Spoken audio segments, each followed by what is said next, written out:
Hey everybody, how's the fragrance life? How's the fragrance world going, my beautiful people? I just wanted to pop in here, see how long we have, and how much of a conversation we can get going on today. Yesterday it was pretty nice. It was pretty eventful, I guess you could say. We had a couple fragrance reviewers pop in, had some great discussions, and it's always great to have that kind of community. So, my fragrance friends, just gonna wait to see if anybody pops in. But this week has been a pretty good week. It's been really busy. Hey, Rich Mitch. Hey, how you doing? Happy to see you, my friend. How's the fragrance life been going for you? Have you been getting into any new fragrances? It took me a little bit of time. I already knew I liked it, but when it becomes closer to fall weather, I'll be putting out a pretty positive review of Halloween Man X. I already mentioned it on Instagram pretty heavily, but that's a pretty good affordable fragrance, guys, for around the $30 range. I got really lucky and got mine close to around $20. Hey, Cloud Based Sense, how you doing? And Josan's in the house. Haircut looks good. Thank you. I don't know. I've never had a actual hairstyle. I've always debated between I don't know, having a little bit like of a curl. You'll seen that. That's something my hair naturally likes, and some people seem to really like that. It makes me look a lot more. What's that fancy word like esquitarian? It makes me look like a guy. I don't know, a male librarian or something. And my hair on the edges can become very curly, especially on the back. I could make myself look like a greaser almost, but I don't know. I just usually keep it like military short. That's what I've usually done. Took years off you. Oh, really? I used to look older with my hair, huh? I don't know. I don't know.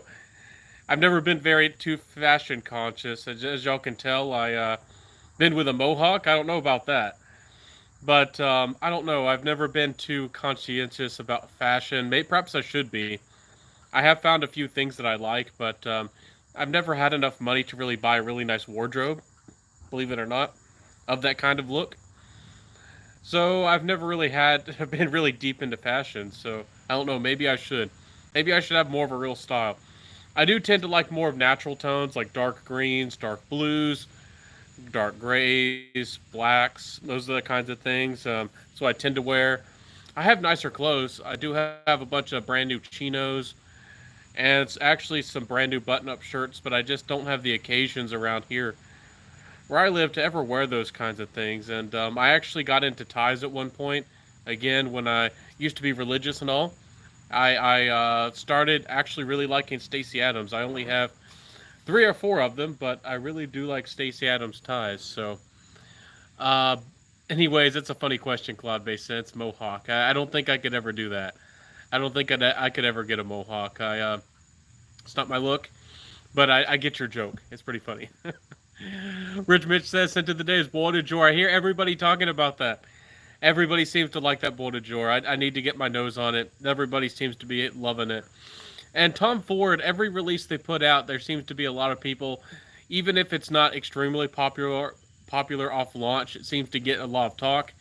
And there's always a cult, at least for most of them, cult followings. Even Lost Cherry, a fair amount of fragrance reviewers and a fair amount of people weren't in love with Lost Cherry.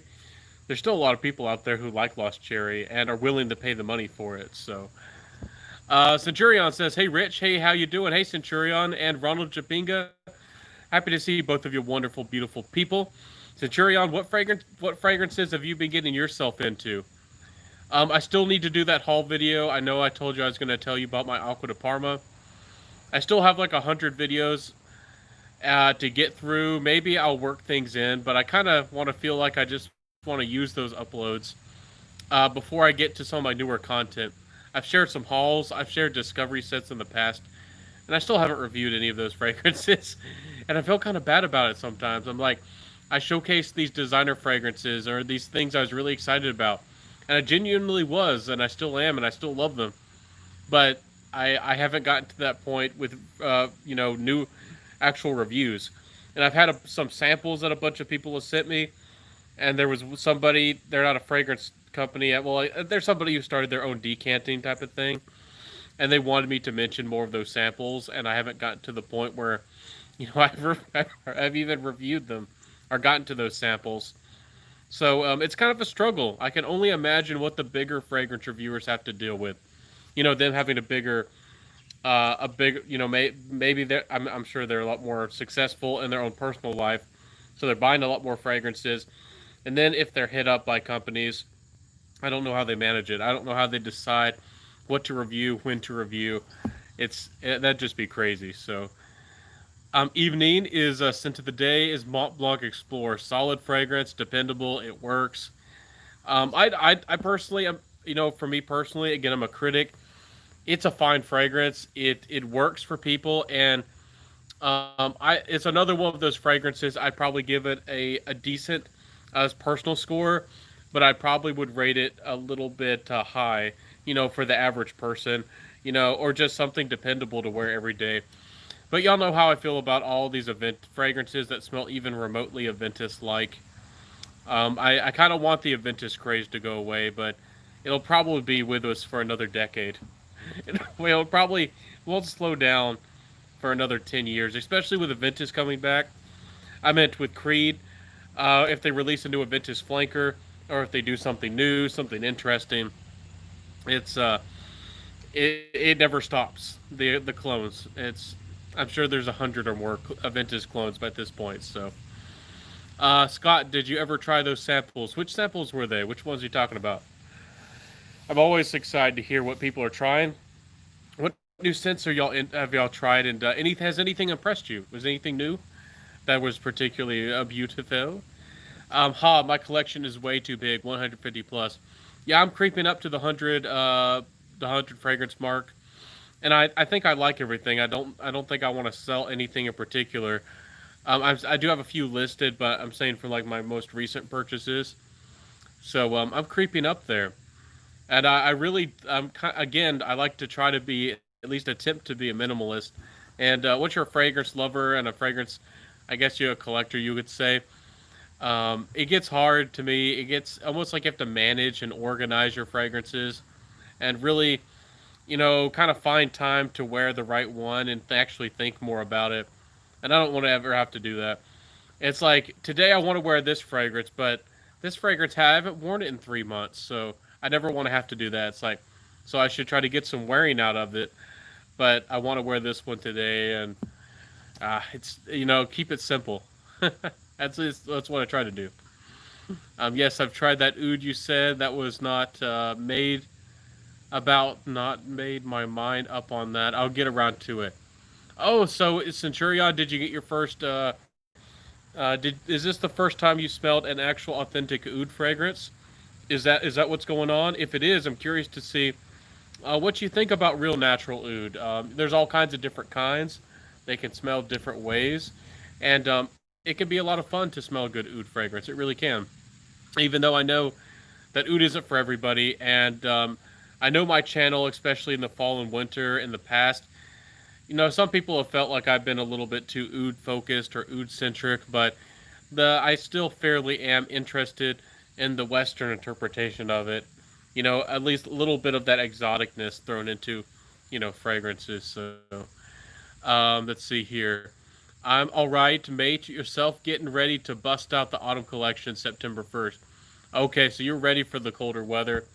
You're ready for it to cool down and for your fall heavy, fragrances. I do like, I'm with you. I like my tobaccos and coffees, gourmands. And I like that deeper, richer stuff. But again, y'all know, wear what you want, especially if you're in an air-conditioned environment. If you're easy on the sprays in the summer, you can get away with a lot. You really can. I've been wearing the, out of the Eau Sauvage. Eau Sauvage. Oh, man, Dean, y'all know that's a good one. That's a classic.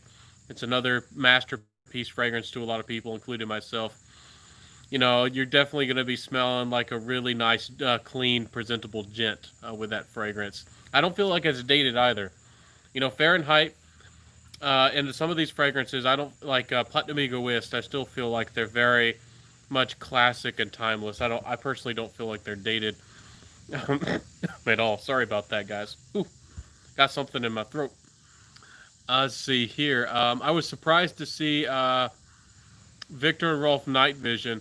Yeah, You and me talk about Nightwish. My mind is still on Nightwish. I'm like, did he say Nightwish? No, he didn't. But Night Vision EDP is all sudden, and apparently it's pretty good. I've heard pretty lukewarm reception. I haven't heard any new fragrance reviewers, especially when it first came out. Most fragrance reviewers gave it lukewarm reception. Some people criticized it a little bit. I never heard anybody say it was bad, but I don't remember actually hearing other fragrance reviewers who, maybe got it early release, maybe with connection. Somehow they got it really fast to their door. Especially if you're in the United States of America, these people in New York, or I don't know how some of these people do it, but they get it from Europe really fast before anybody else can. And yeah, I haven't heard anybody say it's particularly good, but it might be. It still might be a good designer fragrance. It might still be mass appealing and with good longevity and all that. But I haven't tried it, and I'll have to try that sometime. I'll have to get my nose on it. Eau Sauvage is quality stuff. Yeah, Eau Sauvage is that real juice. You can't go wrong. You're smelling like a upscale guy. Classy gent with that kind of fragrance. So my Thai collection is one. Oh, you have a Thai collection too. Fragrance collection is moving up to 20. I only have like I don't know, 30 to 40 ties. I really don't wear them that often, but I really like the ones I have. I used to look for new Stacey Adams ties. I really like the quality of them, but the prints that I really like, the really fancy, ornate prints of some of the Stacey Adams, I never seem to be able to find them online or in store. I got a few of them, got really lucky deals, and I bought them off of a couple people off of eBay. But I've never actually it online, from a retailer or from the Stacey Adams website, been able to find actually any of those ties. So maybe I need to go to an actual, I don't know, a big city tie store. I don't know where one is, but maybe see if they have some more of those. Again, Stacey Adams are probably my favorite ties. I have some real vintages. I don't know if you want to message me if you care that much. Again, this is a fragrance channel. I'm gonna jump to fragrance here in a second, but Casey Jones, if you want to see the ties I got, I do have a couple vintages. If that would entertain you, feel free to reach out to me on Instagram Messenger, Facebook Messenger, my Facebook group. Anyways, let's jump to cloud-based scents. He says scent of the day is Rogue's Shipra Siam. Rogue Perfume is really solid. They're a little bit rebellious. Y'all know that they're non-IFRA compliant. They got a fair amount of popularity. My favorite is that Devosh, or I never Dervish. I never know how to say it, but it's quite a good ambery fragrance, and it has perhaps a little bit of that classic DNA, but it still is very mass appealing. I think that if you like what was it called, like Rohad Danger, especially the new cologne version. That it's not the same fragrance; they're very different from each other.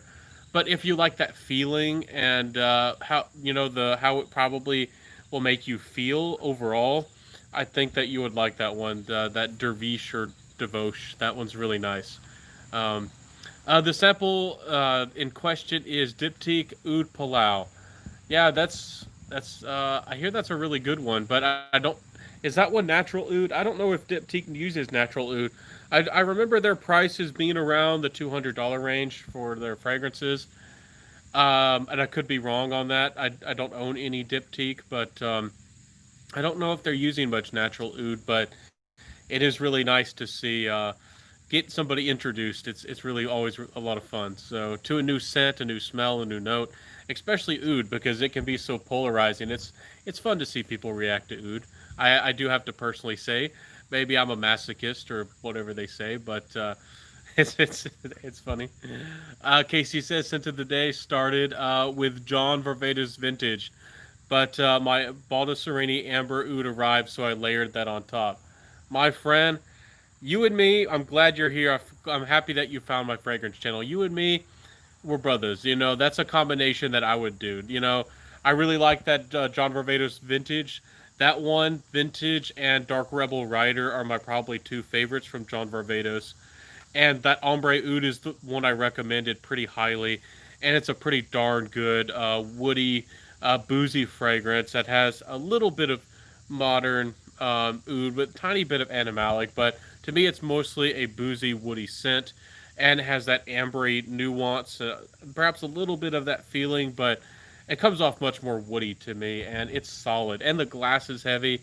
It looks and feels and smells to me of quality for the money, especially when you can get that fragrance for close to $40. So solid juice, my friend, solid juice.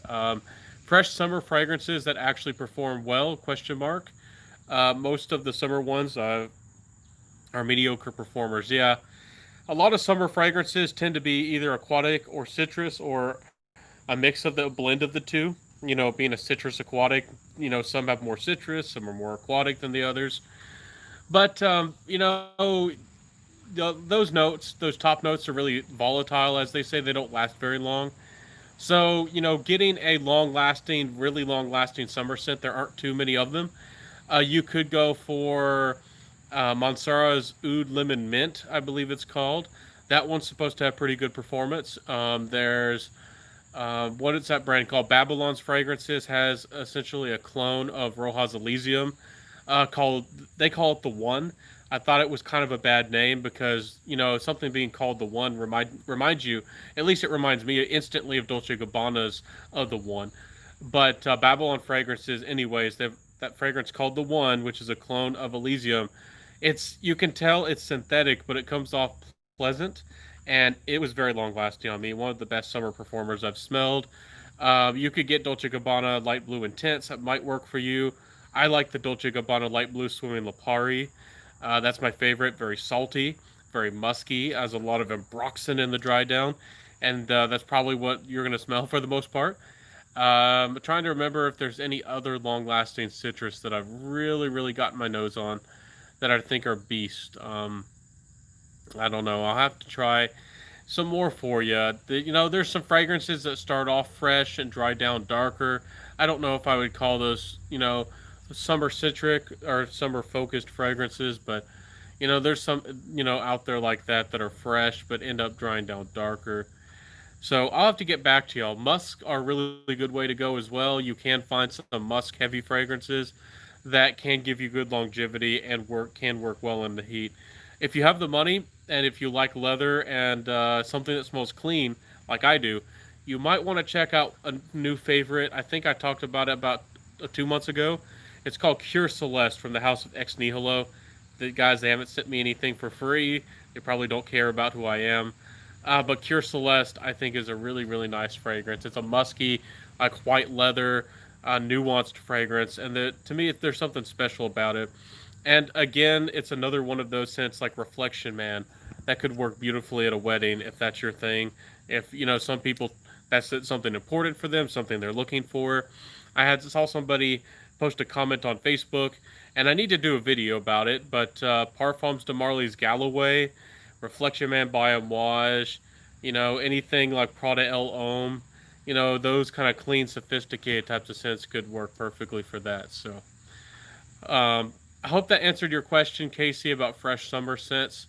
If you want, really good longevity, you might want to try one of the the lemon lime or the Oud Lemon Mint by Mansara. Those are probably some of the easiest to wear or easiest to appreciate with pretty good performance that are out there, as far as I know. So I might steer you in that direction. So Rich Mitch says I got the Zara Hoff Pour Homme Noir, Tom Ford's Noir Anthracite.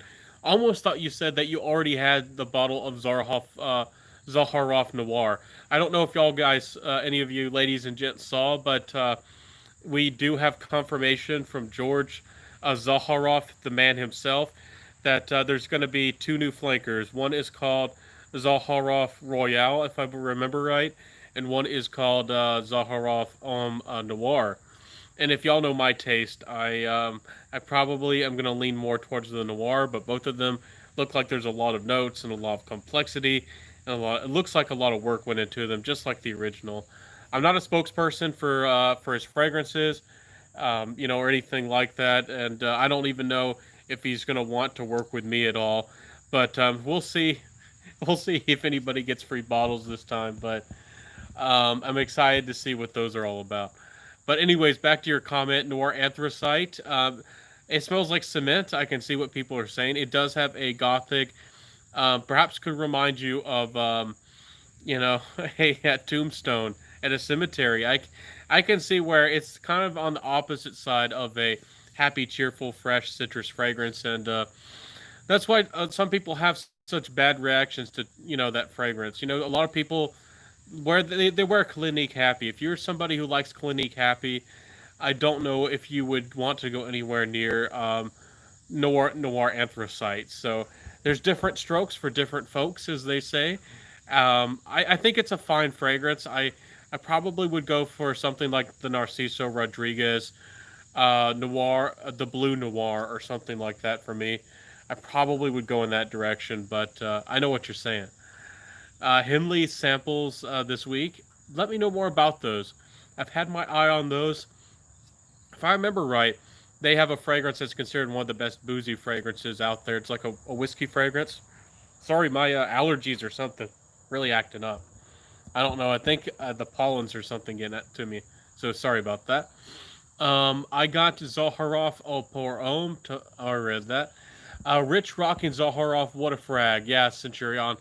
It's a great, gentleman's fragrance. It's really well done. I do like to point out, to me, I did get a powdery nuance, and it came. I did get a lot of lavender from it, but it's a very complex fragrance. There's a lot of nuances and a lot going on, so we probably all smell things differently. But I do really notice, the powderiness and the lavender. To me, those are probably the two biggest notes I get from that fragrance, and it's still good. It's still really really nice. I make you smell like the boss. Anyways, let's get back to Rich. Casey says, Casey try Colonia Ascenza by Aqua de Parma. Yeah, that one I hear does have pretty good performance, but I think that's the one people say smells like it reminds them of Raid, I believe it is, or Bug Spray, I believe it is. Which is a negative for some people, but I mean, maybe some people don't get that vibe. I don't remember. I smelled it I think a long time ago. I'll have to retry it, but I think I do remember. I was influenced by other people, but I think I could detect that vibe about it, almost like a really sharp, intense, something similar to I don't know, a chemical or citronella, if you're familiar with the smell of citronella. So let me see here. Zaharoff really hit it out of the park. It's Gucci, envy-ish, but much better. Love George's work. Yeah, he's a stand-up guy, and he's doing great work. So definitely shout out to that guy. George the man. And Cloud-Based Sense, he's a fragrance reviewer, guys. Definitely check out his channel. I always forget to give shout-outs to people. Again, I do sometimes, maybe it's intentional almost in the back of my mind. I like to see if people are actually getting engaged. I really dislike it when people pop in, say hello, and go away. Sometimes I just say hello, but I want a conversation. I was actually in another fragrance reviewer's chat earlier today, and I just said hello, and I don't know, maybe who knows? There's always technical difficulties. Who knows? On my phone when I commented, who knows? Maybe it didn't show up, or my internet connection phased out. Who knows? Maybe things were lost through the interwebs, as they say. But he ignored me, and I wasn't expecting to shout out. I don't ask for them. I just want a hello, like how you doing? How's the world going? And he read off other people's comments and kept going on and trucking along. And I didn't want to mention this. I guess I will. I guess it's a little bit of drama. I don't like to feed the fuel of drama, but yeah, the world is very funny, guys. The world is very funny, and I try to stay out of fragrance drama, but it creeps up. It touches all of us, and I try to avoid as much as possible. Again, this could be stroking the fuels of fire, but I was on this guy's live, so he ignores what I say, and then immediately, nobody else in the comments mentioned Brooklyn Fragrance Lover, and he started talking about how he's really annoyed, how people were like putting down, and there are some people who are critical of him. I won't get into that. A Brooklyn Fragrance Lover. Y'all probably know with the Agnes thing and the situation and all. I still think he's a pretty good guy overall, but we all have our strengths and our weaknesses, and I still, care about the guy. I'm not going to beat him up or use him as like a dead horse, and like some people do. But I've never said anything against him.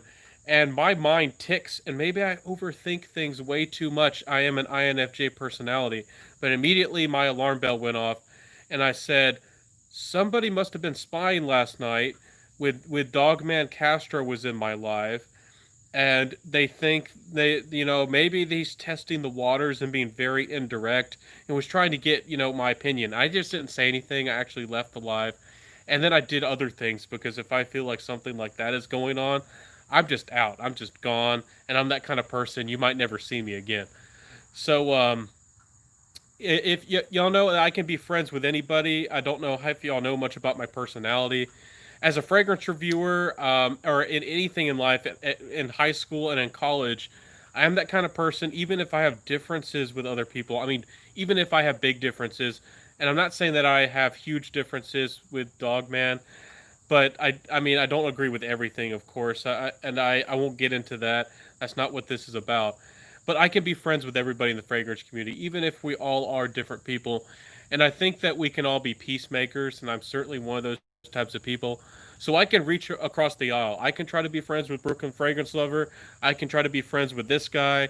I can be with these big personalities that maybe tend to throw shade, or maybe crack a few jokes, like Joey Canoli. I can try to be friends and grab over here and try to be friends with everybody. And to me, that's what being.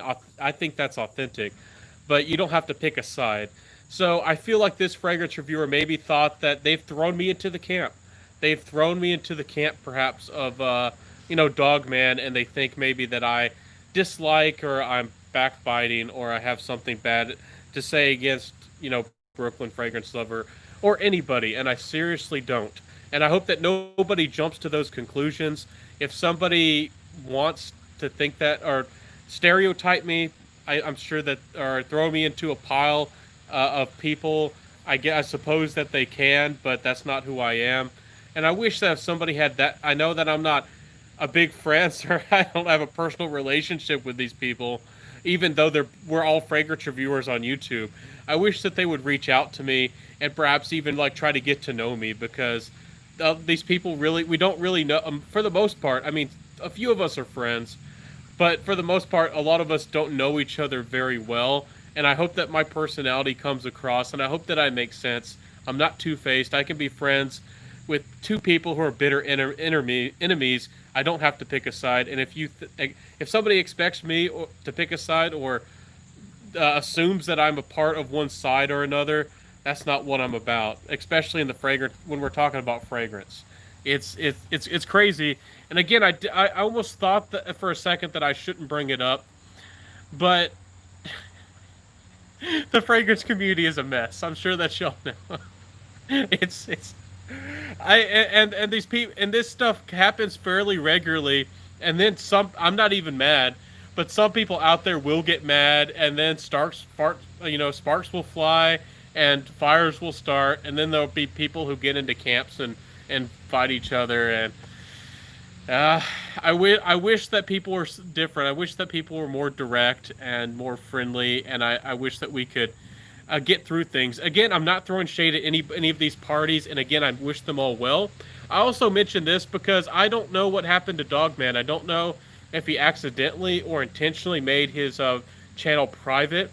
He actually tagged me in a video, and I wanted to double check and just think about that tag and what to do about it. And I noticed that his profile showed like a new channel profile, like a blank profile.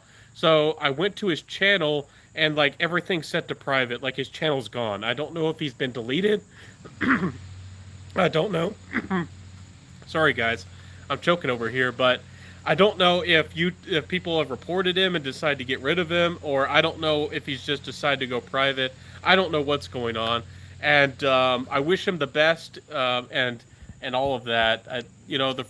But back to fragrance, I just wanted to put that out there, that this stuff is crazy. I don't know why people don't focus more on fragrance. It's in the fragrance community.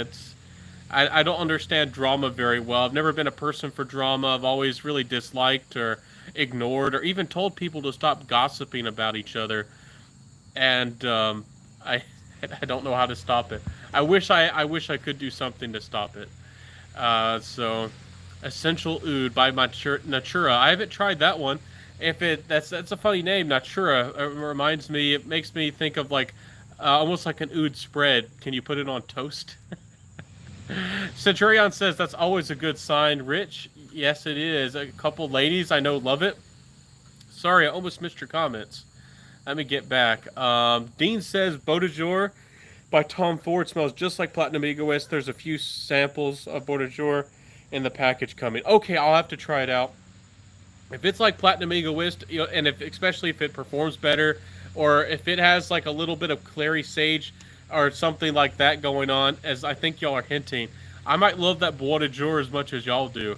It sounds amazing. It sounds really, really good. So thank you, Dean, and I do look forward to it. I think I remember you telling me that the package is being held up or something. Maybe they wanted to confiscate it. You know, too much fragrances. You know, I don't know. Who knows? It's anywhere. You love it, yeah, ladies. If it can work for you, that's really nice. I don't know. For me, I kind of feel like I would want to wear it in a very formal situation, that George Zaharoff, or I'd want to be dressed up to the nines. You know, and for me and my personality, I don't know if I could wear it casually, but I bet they thought you smelled like money. I know that they did. You know, you smelled like money. Charlie Brown Perfume says Scent of the Night is a scent. I read that. Good sign. Roja Oceana performs beastly. That's a that fragrance looks really good. I really want to try that one. I've heard pretty good things about that Roja Oceana. Is that a new release? I hadn't heard anything, and I didn't know anything about it. And recently, a few fragrance reviewers have mentioned that fragrance, so I am excited to try that one. A lot of people are making ambergris like whale fragrances, and I like to think that I was an influence in that, because I used to talk about how I wanted companies to do that, especially with zoologist. I wanted them to make the whale fragrance. I told him I wanted him to make the big whale fragrance and make like an ambergris dominated fragrance with some aquatic nuances, and maybe do something really different about the fragrance, because you know whales travel so far. You could do something about traveling from one place to another.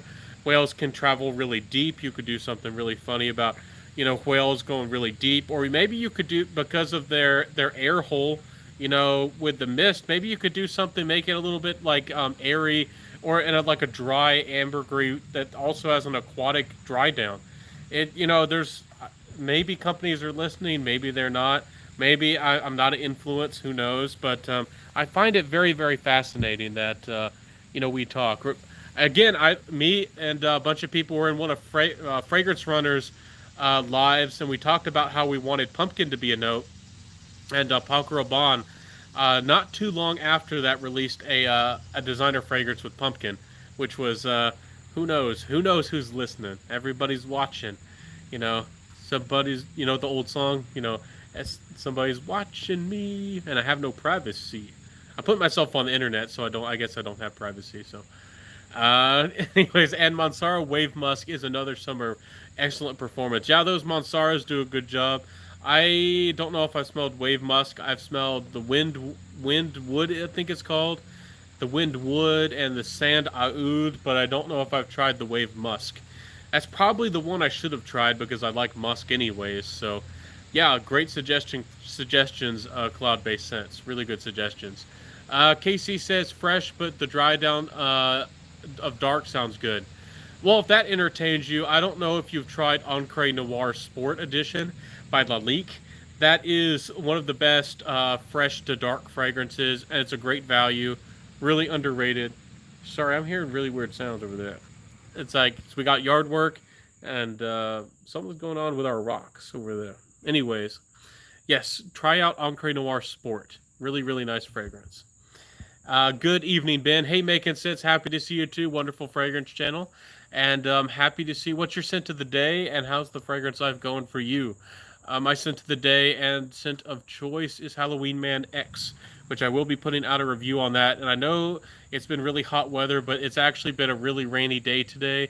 It's been a little bit cooler, so I felt more comfortable wearing, something I would typically probably wear more in the spring or the fall weather. So let's see here.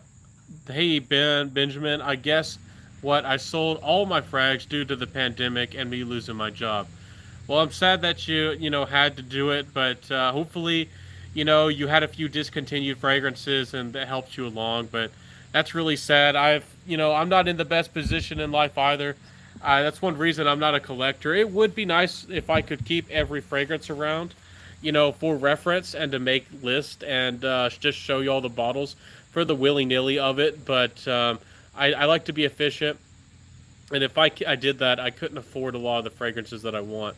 So I do tend to buy, especially in the past. I sold off a lot of fragrances, even though I made very little money back.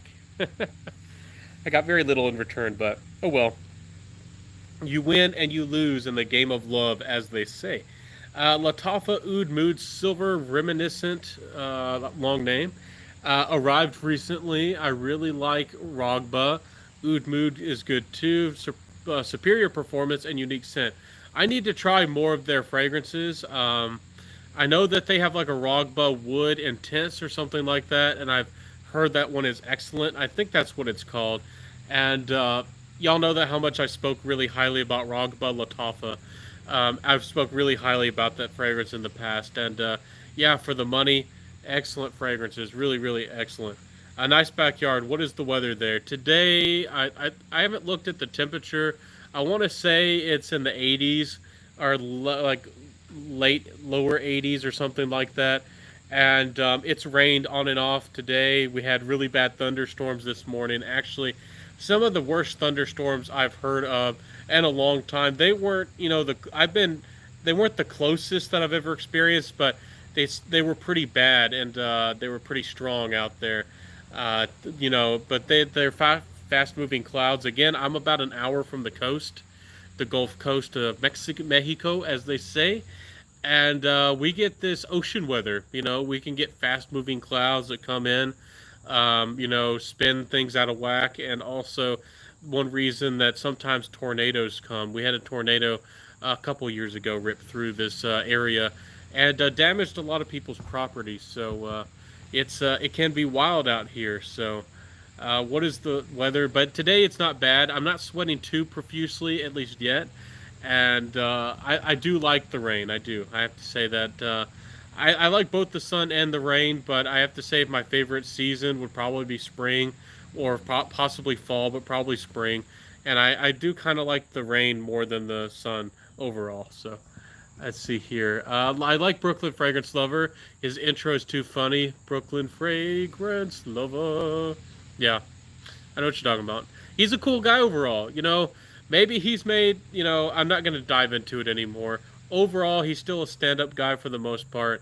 And maybe, and again, maybe some people are more sensitive than I am, and I'm not trying to throw shade at him or anybody else involved, but I don't know. I wish that we could all get along and people would stop throwing the fire. Some people are provocateurs. If they find a little nick in your shell, if they find and this is kind of advice, I guess, to Brooklyn Fragrance Lover, if he's listening, if he cares, if even if you've made the smallest mistake, or maybe you have a flaw or something you're personally sensitive about, some people will try to find the smallest thing and get underneath it and use that as a crutch to almost like keep you down. And even if we are, we're all imperfect and we do have those things, but you can't let it. I guess it's general advice. You just can't let anybody try to use anything against you like that. You either gotta possibly fight it, or you just gotta let it go and focus on other things, and instead of wasting your energy and your all those kinds of things. So. Brooklyn Fragrance Lover seems to mean well, but he lets the booze get the best of him. Yeah, I don't want to get more into it. And some people made all kinds of accusations regarding that. You know, I think it's good that he speaks from the heart and he has his own personality. I'm the kind of person a lot of the times I say, you know, let things fall where the token, let things fall. You know, the tokens or the things fall where they're gonna fall. If some of his viewers don't like how he acts or don't like his personality when he drinks a lot, you know, let that let you know let live. And I don't like when other fragrance reviewers try to get involved regarding that or really anything. So, yeah, you know, if he wants to do that and speak his mind and all that stuff, and trust me, I've been in some of the lives where he was there and incognito profiles and all kinds of stuff going on. It's a mess. It's a mess. Does Leather Oot? Let's see here. Yeah, Fragcom is just like another communities. There's the good, the bad, and the ugly. Exactly. And I like that you referenced that movie. Uh, the good, the bad, and the ugly is a great Western movie. If y'all haven't seen it, if you like Westerns, it has Clint Eastwood. I highly recommend it. If you have a little bit of free time, maybe watch it this evening. Grab some popcorn. If I don't know, if I don't, a lot of people like younger, trendier movies, but I certainly would give it a go. It's a classic. But I do know what you're saying.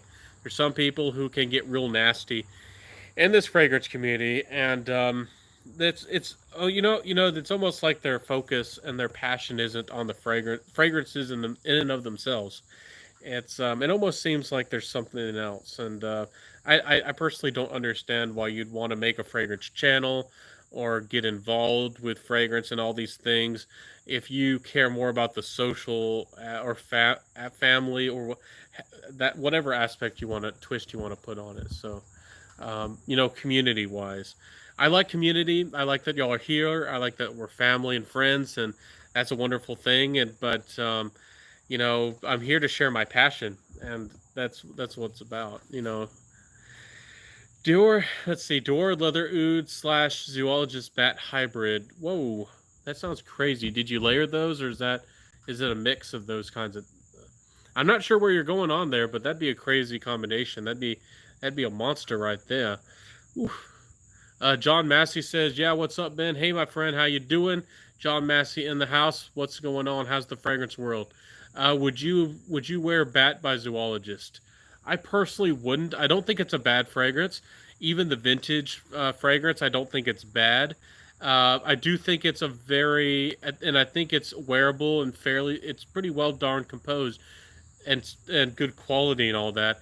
It's just not a smell that I'm drawn to. It's not something that I am in love with. If y'all are familiar, I honestly don't remember much about the reformulation, but the original I remember it had a distinct earthiness, and it had that like fermented banana like smell to it. So it was almost a lot of people described it as like a wet cave, and rotten bananas. And I don't want to smell like a old wet cave, dirty cave, very dirty, and oh, rotten bananas. So, but some people do. More power to you if you do like it. But I really want to get my nose on rhino and elephant, and maybe panda or mackay, however you say it. Those might be the ones that work for me. But I do know that I'm most interested in the elephant and rhino. So. But Bat's not for me. Bat kind of approaches it's not the same fragrance, but it kind of reminds me and approaches that black orchid territory. Again, it's not the same. It's not very particularly similar, but it does remind me that dark, almost like dark fruity earthiness. It reminds me almost, you know, somewhat of Black Orchid by Tom Ford, and you know that's no a lot of guys. There's a cult following. A lot of guys do wear that. A lot of guys do like that. More power to them.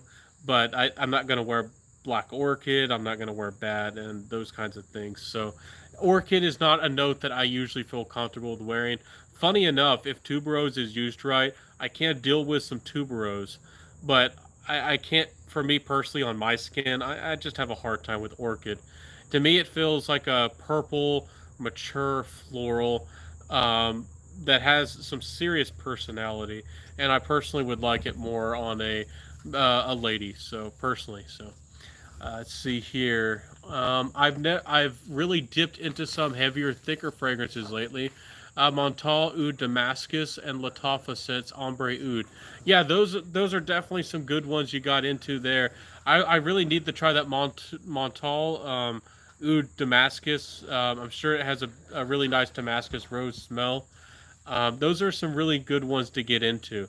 If you really like a lot of sweetness and you want something gourmand, it's not too daring, it's still wearable, and it's still a great price. I've talked really highly about it, and I'll suggest it again. Get 24 Gold Oud Edition by Scent Story.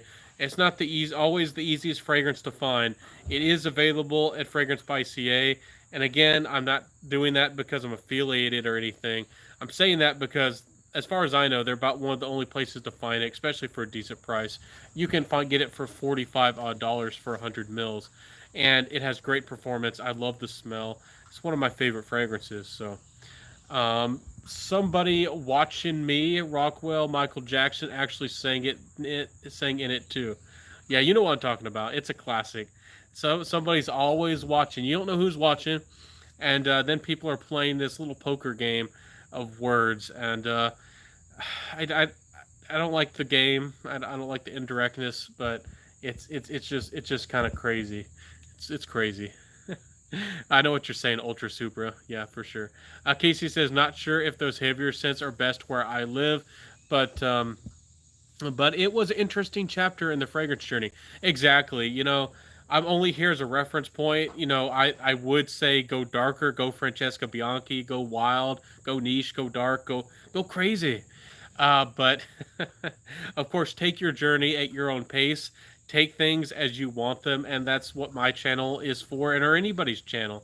It's helping you pick and choose and enjoy fragrances that you like, and or you want to try and dabble into, get a sample. Maybe if you want to blind buy, get into try a lot of fragrances. Again, I'm quite kind of the anti-hype attitude. I'll make a compliment list if people really want it, but I do have to say that I don't really fall into the camp of. I might make a list for everybody, but I personally really don't care about the complimented list or quote unquote complimented fragrances, like some people do. But we're all different. More power to them. But see here, making sense. Hey, scent of the day is Splish Splash. Um, my version of Louis Vuitton. Is that Louis Vuitton? Afternoon Swim. Your version. Did you make it yourself? That sounds fun. I haven't tried that fragrance, but as far as I've heard, those Louis Vuitton fragrances do smell fairly good, but the longevity could be better. But the big criticism is how expensive they are. Those Louis Vuitton fragrances are terribly expensive.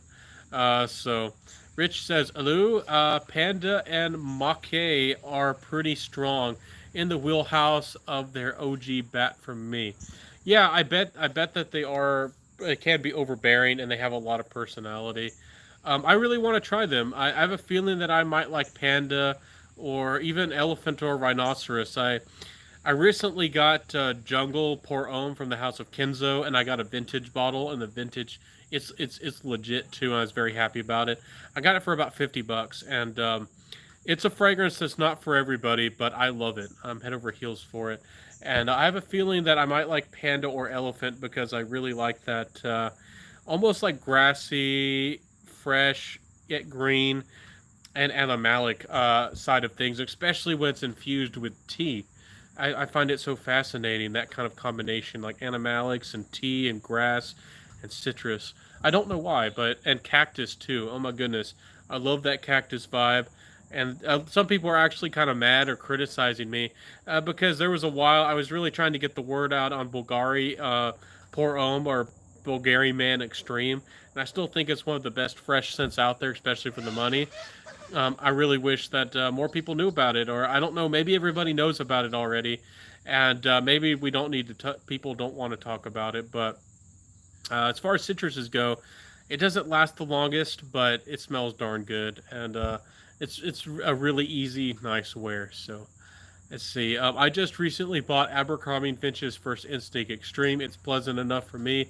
Have you smelled it? I don't think I've tried the extreme version. I did smell the original, very mass appealing, very modern, uh, more on the youthful side of things. The extreme might be something that I appreciate, but I haven't. It's not at my local mall. I haven't gone out there to willing to pay, bucks, that risk that kind of money on just a sample. It's something that I might try at some point, but I'm not overexcited. But it could be good. It could be a diamond in the rough.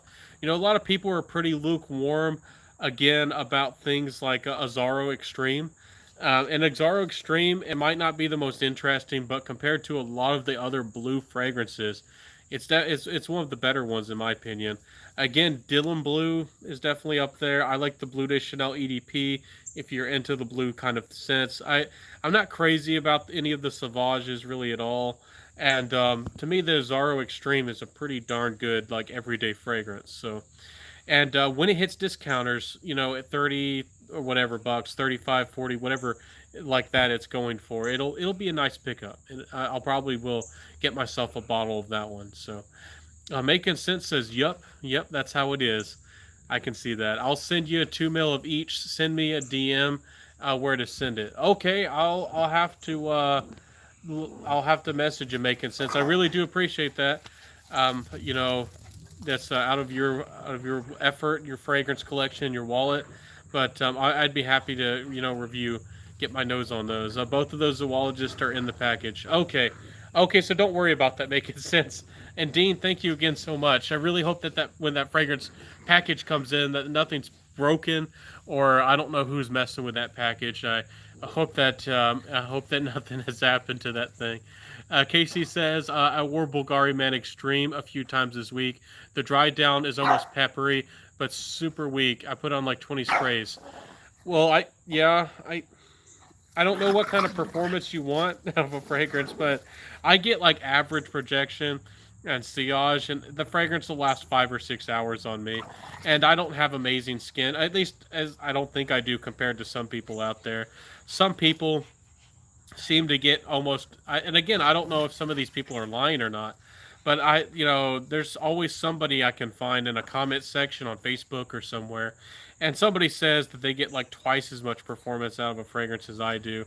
I don't know. Maybe they use lotion. Maybe they oil up their skin. Maybe they naturally have oily skin.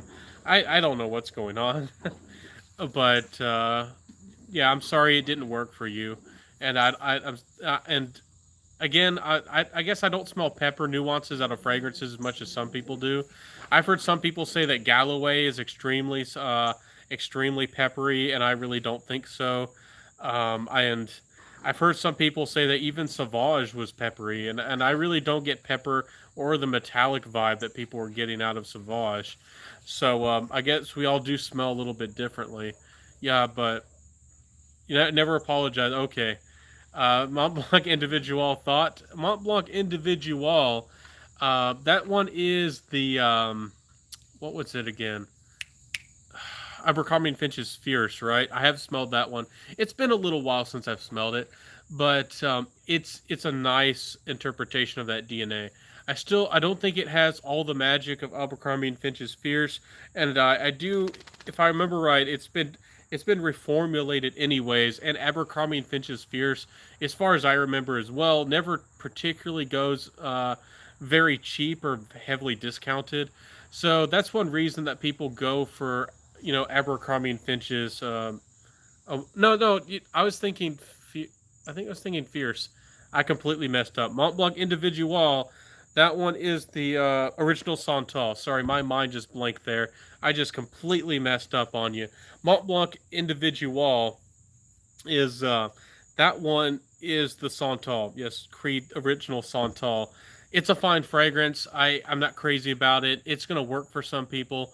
I think that if you like maybe Paul Rabanne sweet fragrances, you don't something that's a little bit more bold in your face, lots of a good amount of performance, and things like Jupe and some of those kinds of fragrances don't bother you.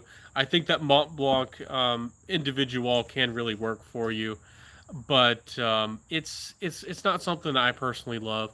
But a lot of people love it out there. More power to them. It's a really great, affordable fragrance, and with performance, I think it has performance if it is something that you connect with. So, okay, Lowell. I might be mixing things up in my head. There's a couple Mont Blancs individual. Yeah, and then I was thinking of. I'm sorry. I'm sorry. Making sense. Making sense says, okay, Lowell, never have to apologize for recommendations. Well, thank you. Some people get really angry if they do buy something off your recommendation. Then they think that you're, held liable, and again, I don't know if it might work that bad on your skin. Are people able to smell it on you, especially when you put on 20 sprays of it? In my experience, again, I hope that y'all apply fragrances on your elbows, maybe the sides of your neck, and maybe even on your knees, because when you spray fragrance on your chest, that's your core, that's your highest temperature zone. It makes the fragrance evaporate off your skin very quickly, and it's evaporating really fast, and you're almost forcing that fragrance on your chest into your nose. And that's one reason people go nose blind so quickly. And I've had a much better experience with fragrances since I've stopped doing that. And I made a video all about it in the past. I hope the word got out. Again, I'm not the biggest fragrance reviewer. I think the video might have got close to about 300 views at this point. It's not much in the world of YouTube or the world of fragrance. But spraying it in another part of your body, that's you smelling and smelling those wafts and that fragrance coming through the air. That's how people are going to naturally smell that fragrance around you. And if you have a strong fragrance, people, you're almost going to smell the fragrance coming off your skin that you can smell from the atomizer. Even when you don't spray the fragrance, that's probably the smell that most people are going to be familiar with.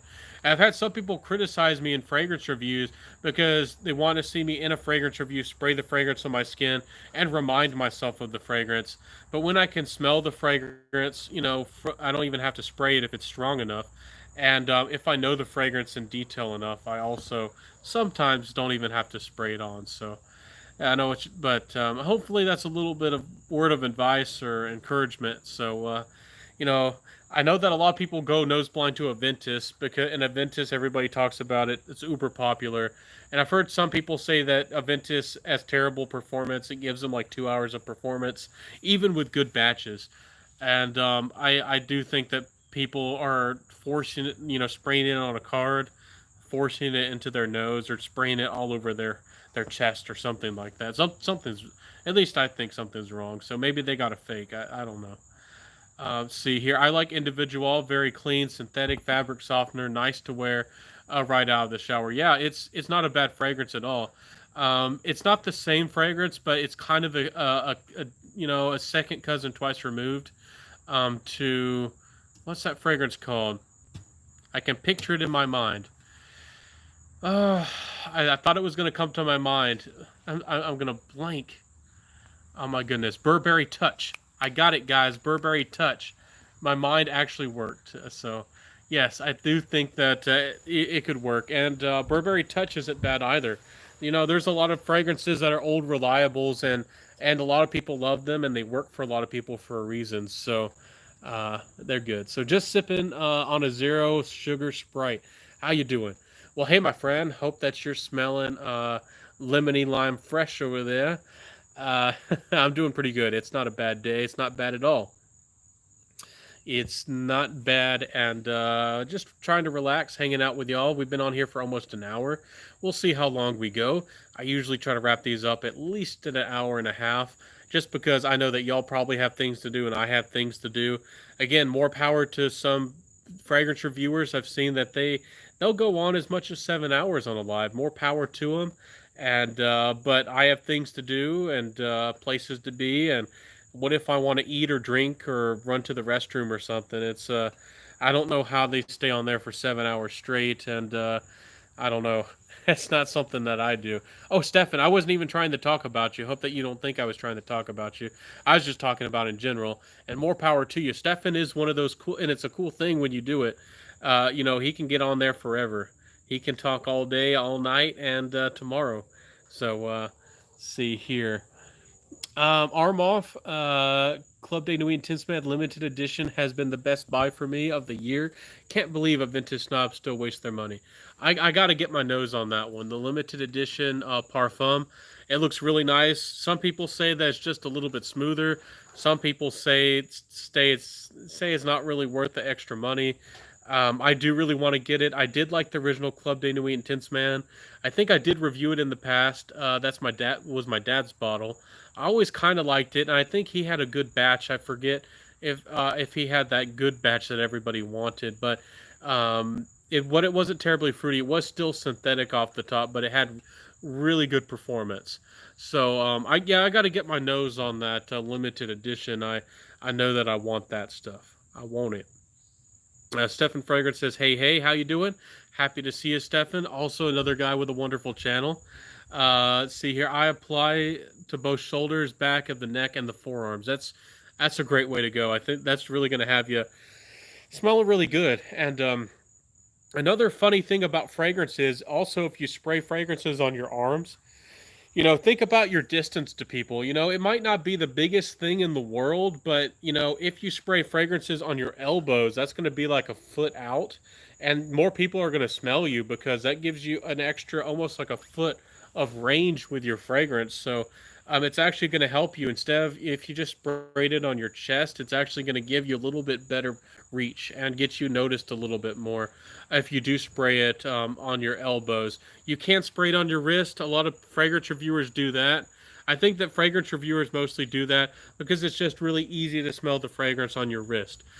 In real life, in application, I don't think it's a good thing to spray on your wrist. Maybe y'all don't, if you're wearing like sweaters or clothes, it can rub the fragrance. If you wash your hands a lot, especially with what's going on in the world right now, which I definitely recommend washing your hands a lot.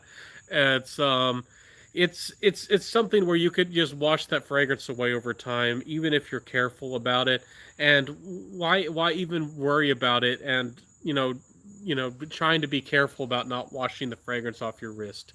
But more power to you if that's what you want to do. Of course, do whatever you want to do. Do whatever the heck you want to do. But let's say any plans tonight? Just hanging out with y'all. I'm thinking about maybe watching a movie or something. Y'all are probably gonna think I'm terrible nerds, a terrible nerd, but I will admit to what I am or who I am.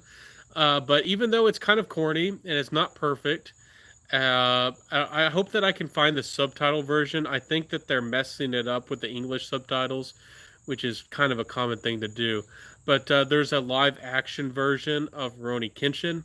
I don't know if y'all remember that from back in the day, but it's actually extremely popular in China, especially in Japan, which I think it's focused on the story's focused on Japan. And it's kind of a childhood thing for me, but I've always liked the story. I've always felt it kind of entertaining. And live action sword fighting things to some people with like Bruce Lee or whatever it is, some people think it's absolutely ridiculous. But I still have a soft spot for the mixed martial art movies from time to time. So I might have to get myself into that. I watched a part of it, but I think I skipped. I might have missed a. I think there's a part 2 or part 3. I also have really been worrying and wanting Vikings season 7 to happen. A few places say that it's been actually canceled, but I really want to see that Vikings see the finale, the final season. I guess we'll never know what happens if it does end, but I really like the Vikings. Everybody was into Game of Thrones and that stuff, and a lot of other popular TV shows and Netflix stuff. Vikings is about one of the only modern, series TV wise that I've been able to get into. But besides that, I just made a bunch of wings and fries, so I'm covered for food. I've definitely eaten enough, and I need to get myself something good to drink. I definitely need to do that. Everyone click that like. Hey, Stefan. Well, thank you for the appreciation. And you're my herald, man. You're my, I don't know what's going on. You're my muse, man. Stefan, you just, you got me up to 10 likes. That might be the most likes I've had on a live video that I can remember. That's the most I think I might have ever had on a video. And I don't know how you did it, but you just did it. So thank you, Stefan. I appreciate that. And if y'all don't know, check out Stefan's channel. He's down to earth. He does not buy subs like me. We don't buy subs. He's authentic. He's down to earth. He's a funny, witty guy. He doesn't take things too seriously. I do try to be a little bit more factual and throw all this information at you. And I am a person who really values and really cares about education regarding fragrances, but there's also a time and a place for really cool cats like Stefan. And I even watch his channel, even though I like more of information. To me, it's just hanging out with Stefan. It's almost like meditative, especially when he hits that wind chime. I don't know why, but it's like, okay, we're ready. We're here for some Stefan fragrance. And it's almost not even about the fragrance, it's about Stefan. So definitely, I have your back, man. Have your back. Jay Z says, "Hello, Ben. What have you gotten your nose on? Anything from the House of Sillage? My favorite so far is Dignified. Honestly, I don't think I have. I don't remember if I've ever smelled anything from the House of Sillage. I really don't. I don't think I have. If I remember right, is Dignified the one with leather? I think there's a spicy leather one. That might be the House of Sillage number one. I get them mixed up. I think there's three numbers, or maybe there's four. There's one called Dignified, and there's one called something else maybe. Anyways, I really want to try those fragrances, and the ones, they have those ornate bottles, those like almost like perfume jewelry for the ladies, and the full presentations ones that are made out of crystals. I don't know if y'all saw, but the fragrances usually cost $300 to $400 a piece, which is already darn expensive for a lot of people. But the full presentations, which they use like white gold, and some of them have diamonds and stuff, they're like over $1,000. So that's too rich for me. I don't have that kind of money, and that's something like you buy for like an anniversary wedding gift or something. I don't know. I don't know who's buying that for who, or maybe some business lady has, I don't know, an awful lot, money. I don't know. It's scary that people buy subs.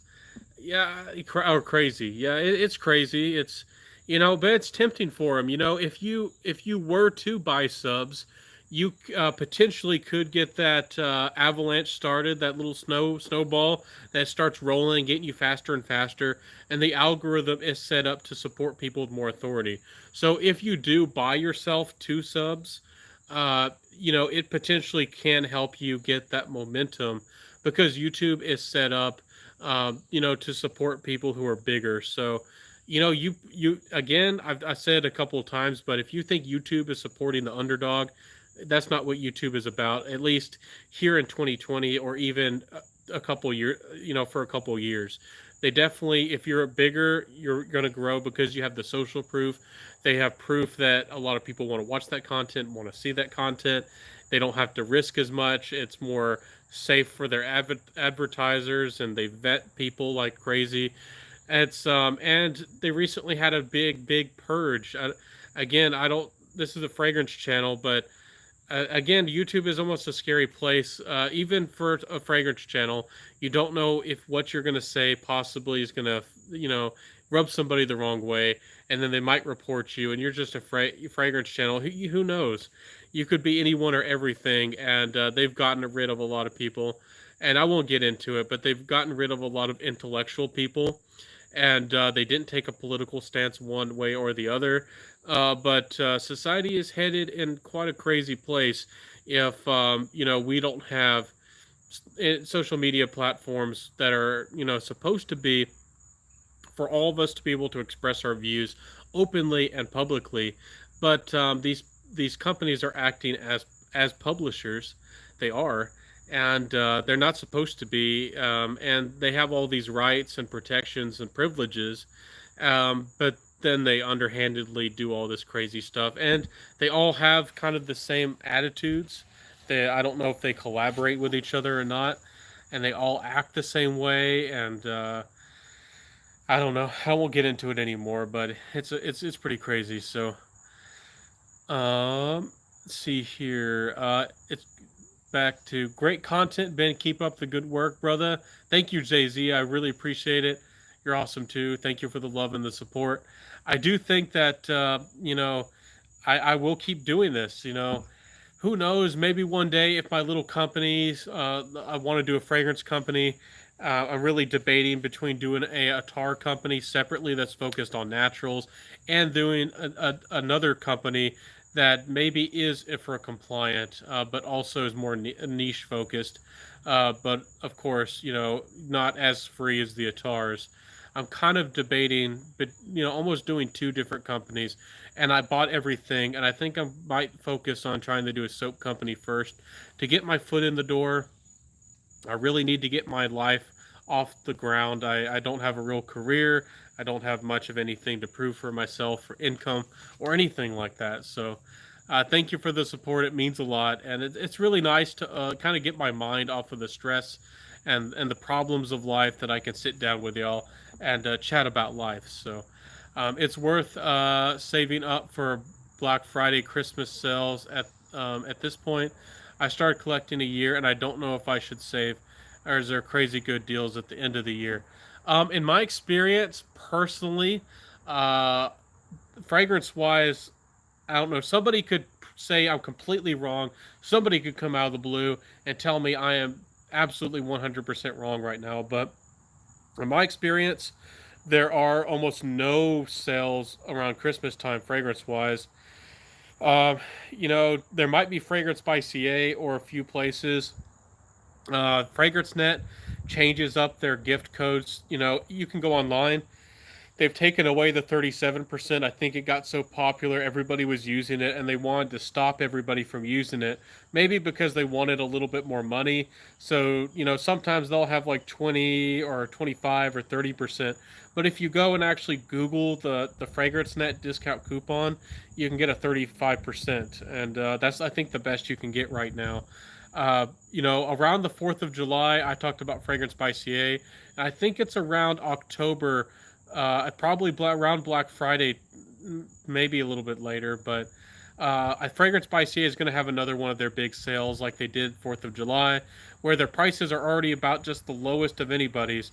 And then if you buy, I think it's like $113 worth, you can get 10% off of everything and free shipping, and it's from Canada, and they have better shipping than FragranceNet anyways, and again, great prices. I got they had Amber Fever by Mansara, and they've had some Montals and some crazy fragrances like that for like $65, and then you can get 10% off, get it for essentially like $59 or $60 or something.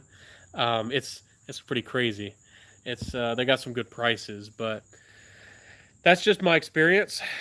Um, Waiting seasonally, fragrance wise, doesn't seem to help that much, unless if you get lucky with Fragrance by CA. Max Aroma or Notino or any of these discount websites, I don't think they do anything particularly special. If you buy from like Saks Fifth Avenue or Barney's or somewhere, perhaps you can find something seasonally, but they seem to do things whenever they want to. They have like a big special sale that, for people who have lots of money. That, like, if you spend $1,000, we'll give you $100 gift card or something. So anyways, so just wondered if it's normal for frags to be heavily discounted. No, in my experience, it's not. You just got to pay attention. The FragranceNet 35% discount code is almost always available, and you could wait for a Fragrance by CA sale. But in my personal experience, it probably isn't worth waiting around for. Perhaps there is somewhere, someplace where there is a special fragrance sale. Valentine's Day. It was, what was it? I think it was IDEO. That's how I got my Prison Blues, which I really like, from the House of IDEO, which is another fragrance brand or fragrance house that not too many people know about or talk about. But I think, I'm trying to remember, I think their fragrances were, what was it, 50% off or maybe more. It was a really amazing sale, and I don't think a lot of people jumped on it. And maybe I should have bought more of their fragrances, but there was only that one that I really wanted, Prison Blues.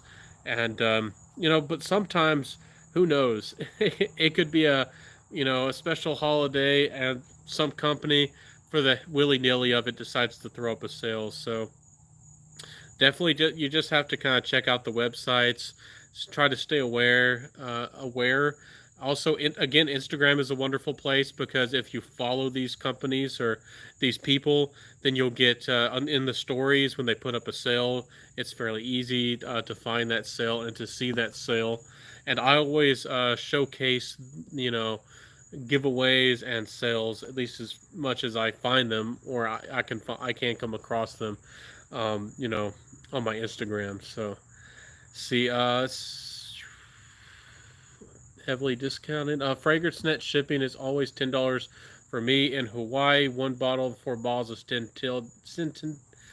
Yeah, $10. Yeah, it depends on where you live in the world. I hear that people in Australia as well have a very hard time with shipping because you're a little bit farther.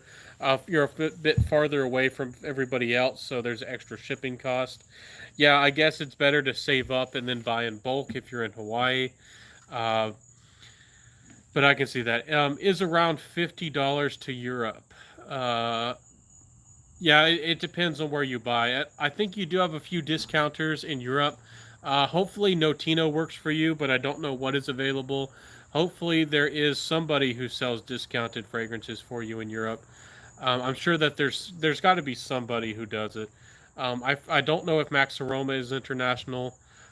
They might not be. I think Notino's there for you. It serves, I think, people pretty well. So I disagree. I'm pretty sure you're wrong about that. Okay, Kitty, feel free to tell me. But which companies have good sales? You know, seasonally. Which companies do have a good sale? You know, around the holidays. Uh, it's fine. You can tell me I'm wrong. That's not a problem. But do tell us. Do help me and educate me because I don't know. Costco. Okay. And I have heard that people do get good prices at Costco, and I've seen some people supposedly even get some Creed fragrances for around $150 from Costco. But again, I don't live in a place with Costco. I'm not very familiar with that, and you know, maybe Costco does have special holiday sales. What kind of sales can you get off Costco, or what kind of deals do they have around the year? So yeah, I've got plenty of discounters here in the UK. Okay, I was just worried about you for a second there, buddy. So yeah, I'm happy that you have access to getting some good deals. So, anyways, yeah, always I'm a cheapskate, I guess. I try to avoid paying retail. Almost never do, and I can be very patient looking for the right deal, and maybe y'all do that as well. So, anyways, everybody, I think that the conversation slowed down a bit. Do y'all have any quick questions or any more thoughts before I possibly roll out of here and roll on out? We've had a pretty good chat. I thank everybody for being a friend and chatting. It's always a lot of fun, and it helps get my mind off of everyday life. To be able to chat out here with y'all and have a good recommendation. Casey wants another recommendation for a blind buy. Oh my goodness. No, what are you looking for? What kind of notes do you like? And just give me a kind of I don't know, something that you want in your collection. Maybe a emotion or a certain place. Maybe you want a fancy fragrance. Maybe you want a fragrance for formal occasions. Maybe you're looking for a fragrance for gourmand. Maybe you don't have a gourmand. What are you looking for? What's your scent of the day? It's Halloween Man X, which I think is a great affordable fragrance. I got mine for close to $20, but most of the time you can find it for $30 to $40 at most places. But really solid, affordable fragrance, Halloween Man X. So nothing too heavy, but something beast mode performance.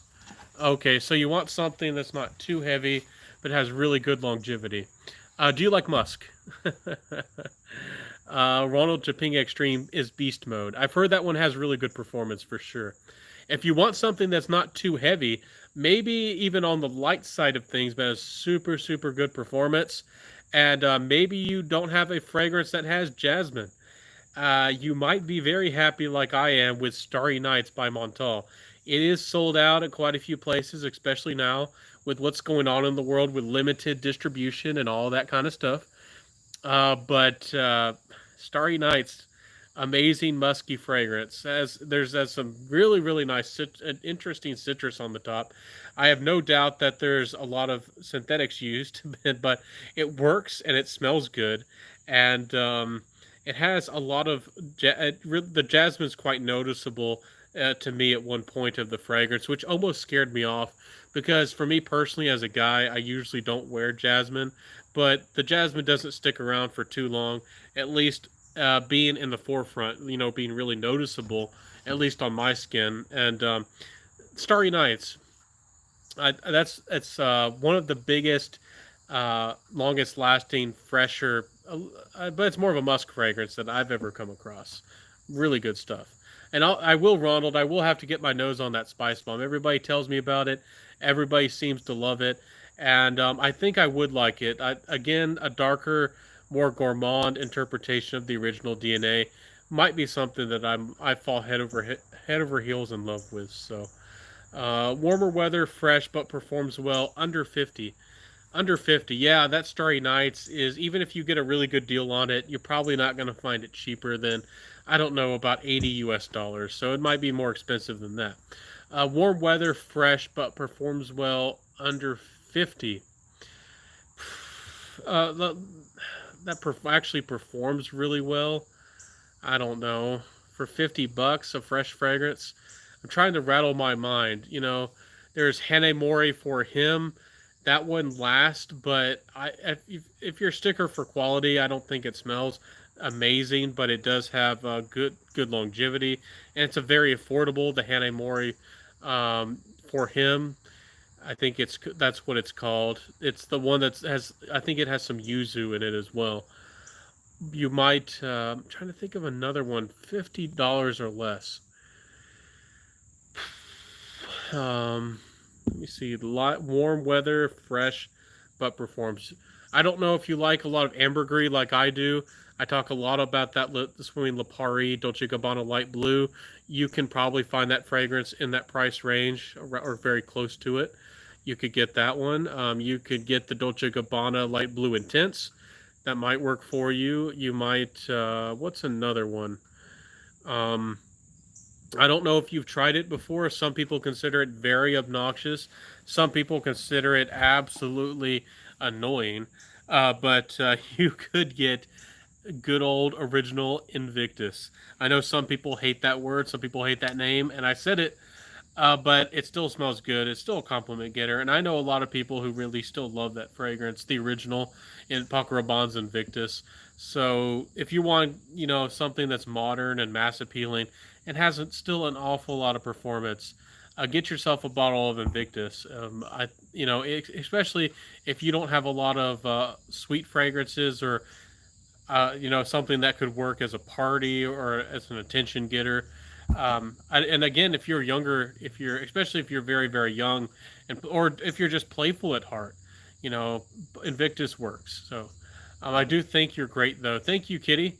I appreciate it. Thank you for the word of encouragement. I do appreciate the support. And feel comfortable with telling me what I'm wrong when I'm wrong. But I do appreciate constructive help and criticism. I don't want to just be told flat out that I'm wrong. That doesn't, it doesn't help me too much. Ronald says, I bought Guerlain Homme EDP. That lasts very long and is perfect. Yeah, it has solid performance on me. I got close to the 6 or 7 hours. I never got anything that I would consider terribly long lasting, but for a fresher scent, it does go a little bit darker, perhaps a little bit more rich. And Guerlain Homme EDP is legit. I don't know if y'all get good performance out of it, but Hobbit, how do you say it? Habit Rouge O. It's the one. It has a red collar around it. It smells more modern. But it is a kind of a vintage DNA, but it's made more modern, and you might really like it. And I got pretty good performance out of it, but I don't know what kind of performance y'all get out of that one. But Dolce Gabbana Light Blue Intense, OFC, yes, absolutely. Rasasi Hawass. I haven't tried that one, but I need to. And yeah, from what I hear and from what I see, that's a strong recommendation as well. So I consider Terre d'Hermes warmer weather for your information. And it's sorry about my nose, guys. It's really acting up. Um, Terre d'Hermes. Oh, do you mean the Eau Trace Fresh, or are you just talking about the original? If you're comfortable with wearing the original Terre d'Hermes for the summer, you're probably comfortable with wearing most fragrances besides the dark gourmand fragrances in the summer. For me personally, I'd recommend Terre d'Hermes more for the spring and maybe the fall. But if you're comfortable with it, especially if you're in air conditioned environments, you could probably easily get away with the regular Terre d'Hermes. But yeah, Terre d'Hermes Eau Trace Fresh is gorgeous. I don't know if you have that one yet. I don't, even though they do smell fairly similar, if you really like that DNA, I don't think it would be too redundant, especially if you really like that DNA, to get the Eau Trace Fresh. And I spoke really highly of it. I think Max Forte is a really, really big super fan of it as well. And I forget, but I think I remember seeing also another big fragrance reviewer speak pretty highly of it. Uh, Terre d'Hermes Eau Trace Fresh is really hard to beat, in my opinion, for a summer fragrance. It's just about everything I'd ever want. So, Guerlain Homme sounds really interesting. Love their vetiver. Yeah, the Guerlain Homme DNA is focused more on it's almost a little bit minty, but it has a mojito note, and it's almost like a boozy green quality to it. It's very fresh, it's very happy, and it might smell really unique to you. I think that the Guerlain Homme, that line, the EDP, and even the original Homme, that it doesn't last the longest. Some people criticize it for longevity, but it smelled amazing, and for a fresh fragrance, you know, it's really really good. I don't know if you're comfortable with wearing Terre d'Hermes. Another one I would give a serious consideration, and this is one I think one of the best. It's almost a hidden gem because almost nobody talks about it. But it's Pour Monsieur. You could get the original. It doesn't last terribly long, but you could get the concentrate and get yourself a little bit better longevity. It's still, in my experience, more of a 5, maybe 6 hour fragrance if you're lucky. But it's one of the best lime fragrances, and one of the best fresh green fragrances, and it also is one of the best gentleman's fragrances out there. It doesn't smell dated. It doesn't smell bad, and it smells just classic and elegant. That Pour Monsieur. I don't know how I'm supposed to say it. Haul haul, as they say. Let's see here. Um, Catch up with the comments. Bond number 9, Eau de New York, and the Terre d'Hermes EDP. I think the original are the best performers that aren't heavy on their own. Okay, you have the EDP. Yeah, there's the Terre d'Hermes EDT, and then there's the Eau Trace Fresh. So maybe I don't not sure if you're mixing things up. There is a parfum concentration of Terre d'Hermes, which has a flint note, and it's heavier and it's much stronger. And a lot of people suggest that one actually for the winter. I'm not too familiar with number 9, Eau de New York.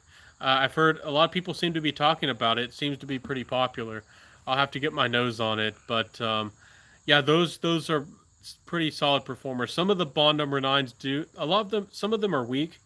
A good amount, actually, quite a few of them are weak on me, but some of them do have decent performance. But y'all know how I feel. A lot of them just don't maybe smell that natural or smell that good, and the prices heavy are just too high for me. So, but maybe that one's good. I do have a soft spot for Chesbon, even though it's not overly interesting. It's still a solid fragrance. So, the only summer fragrance I have left on my wish list is Aqua di Parma Colonia Essenza. I, I, I don't know. Maybe you will like it. I know some people do like it, but I would almost recommend that you. I'm giving away my haul video away, but I would almost recommend that you get the Intensa or the Absoluta over the Essenza. The Colonia, again, I'm recommending you get the Colonia Absoluta or the Colonia Intensa. The Essenza I remember smelling that one, and I didn't think it was good, as especially now that I've smelled, those, even compared to some of the other Aqua de Parmas. I don't think it's as good, but everybody's different. Maybe it'll work for you. Maybe you'll love it, but who knows? I have Green Irish Tweed, and that's okay too. Green Irish Tweed's a solid scent. It's dependable. A lot of people love it. You got all those good green fragrances. So you really like the green stuff. You really like that green. So you really would like that Guerlain Al Homme EDP probably. It does have a little bit of that green nature, and it's minty and it's fresh, and as almost some booziness in its own way. So you might really like that Guerlain Homme EDP. Then it might be the one for you, my friend. Um, what is your favorite orange fragrance? That's a really hard question. I reviewed a fragrance house called Monson Soul. I think it was a month and a half ago or so. But and they're kind of like oud orange fragrance combinations. They do have some sweetness. They're not terribly complex, or maybe not terribly interesting to especially oud lovers, people who have actually smelled and like real deal oud. But it's I really like the quality of how the fragrances come across. Sometimes I like S a lot, and sometimes I like O a lot. Again, they have three fragrances. One is called S, one is called O, and one is called L. And I sometimes like the S a lot, but I think I like O the most. And I think I could, if I ever did have money to throw to the wind for the heck of it, L would be good, but I probably want to layer it with other fresh scents to give them almost like interesting, sweet, exotic kind of dry down. I probably would layer that one more than anything. But yeah, that I really like those as far as orange fragrances go. Y'all know that I love Terre d'Hermes Eau Trace Fresh. Um, Fragrance du Bois has a orange oud that I really want to try. I'm trying to remember if there's any other oranges. I've tried, fragrances like what's that one from Mugler called? Trying to remember. Trying to remember, guys. It's that orange creamsicle fragrance. It's not coming to me right now. It has an orange bottle. It's an orange fragrance. It's my. I'm tired, and if you just Google Mugler, they have one, but that one's hard to get. It's discontinued. It's expensive. I probably wouldn't go out there and go for that one. But anyways, yeah, there's a few good orange fragrances. I'm sure that there's more. Ultra Zest, that's the one. I'm like it's fresh and it's something. I couldn't. Yeah, that's the one. Ultra Zest, but it's discontinued. And it's usually far too expensive for what it's worth. But that's a good, happy feeling, happy-go-lucky type of, almost like a creamy orange creamsicle kind of smelling fragrance, if that's what you want to smell like, which some people do. So maybe somebody out there wants to smell like an orange creamsicle.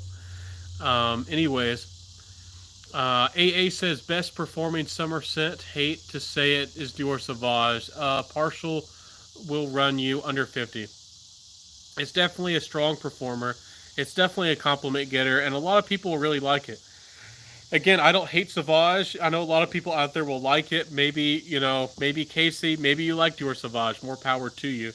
But at least over here at the Centaur fragrance family, at least in my mind, it's a decent fragrance, and some people will truly love it. But because so many people, it's one of those uber popular fragrances, and when anything's a little bit too popular, I'm one of those kinds of people to kind of suggest that maybe you dabble and try a lot of things, and if you love Sauvage, go back to it. Maybe you feel like you wasted money. I've seen people and talked to people out there, and they feel like they've wasted a lot of money. They try a few niche fragrances out. Maybe they blind buy a couple hyped, niche fragrances, and then they actually decide to go back to Sauvage. There's people out there. More power to them. We're all different people, but I would encourage more often than not for people to dabble and explore fragrances and expand your horizons beyond just Dior Sauvage. But it does work. It does work. I don't. Y'all know that I don't want to wear it. I don't want to wear it. I don't want to wear Sauvage at all. Pour no Pon Pour Monsieur. I think it's French for gentleman or man. So I think it's MON. How do you spell it? SUOR. I think that's how you spell it. Definitely try that one out. It's really good. Again, I might be spelling it wrong, but you should be able to find it. It's a solid fragrance, and it doesn't last the longest. But if you like green vibes and you want something that also might have a tiny, not a lot, it's not going to be scary, but a tiny bit of that fougere vibe, just the tiniest bit. It smells really, really good. It has a beautiful citrus. So let's see here. I don't think I like Dior Sauvage. I don't think I like blue fragrances. Well, I don't know what you mean by think. Did you have you given them a try? You might like them. You know, I know that you seem to like green fragrances, but when you feel comfortable, it's your own fragrance journey. You don't have to try them if you don't want to. But I still think it's good to try, those fragrances. Again, we're all different people. I'm not trying to slam anyone, but I have seen a couple people, and there's one fragrance reviewer too, who seem to take pride in that they've never tried Aventus. Again, we're all different people, and some people are just sharing their fragrance journey. But if you're trying to be an actual fragrance critic, and I think that for me, it's a big deal for me. Try it if it's this. I'm not trying to focus on this fragrance reviewer. They don't even talk about clones or Aventus style fragrances. They don't care at all. More power to them. But if somebody says that they haven't smelled Aventus and that they love all the clones, how can you have a frame of reference? These other people who say that they love the clones and the clones are better than Aventus. This is getting, I guess, the old Aventus debate. I don't really want to get into that. I'm not even taking a side on which is better.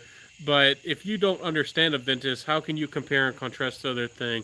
It's kind of that, old argument. It's like you can't knock it until you try it. It's like if you don't understand it, if you haven't even given it a chance, you can't, you might be missing out on some fragrances you might actually really like. So that's all I'm trying to say. Let's see here. I have YSL Y and thought I loved it when I first tried it, but I can't find a use for it anymore. It's too sweet and strong. If I went to nightclubs, that'd be good, but not for my lifestyle. For me, YSL Y was actually quite light. Again, see, that's why we're all very different people. YSL Y to me is a blue fragrance, but it feels almost like a watery ginger. It is overtly sweet. I don't like how the sweetness comes off, but it is too sweet for its blend. But to me, it's not extremely sweet, if that makes sense. I smell plenty of other gourmand fragrances that are an awful lot, much sweeter than especially the regular YSL Y. The YSL Y was just a fragrance that had, again, a boring, kind of slightly blue feeling, modern wood dry down. Almost that Ambroxan territory, citrus off the top, fragrance. And I didn't think it was blended that great, but more power to people. I guess you don't love it as much either. I don't want to, especially when something's popular. I don't try to be too much of a critic to try to, as they would say, throw water onto somebody's fire or dampen somebody's mood.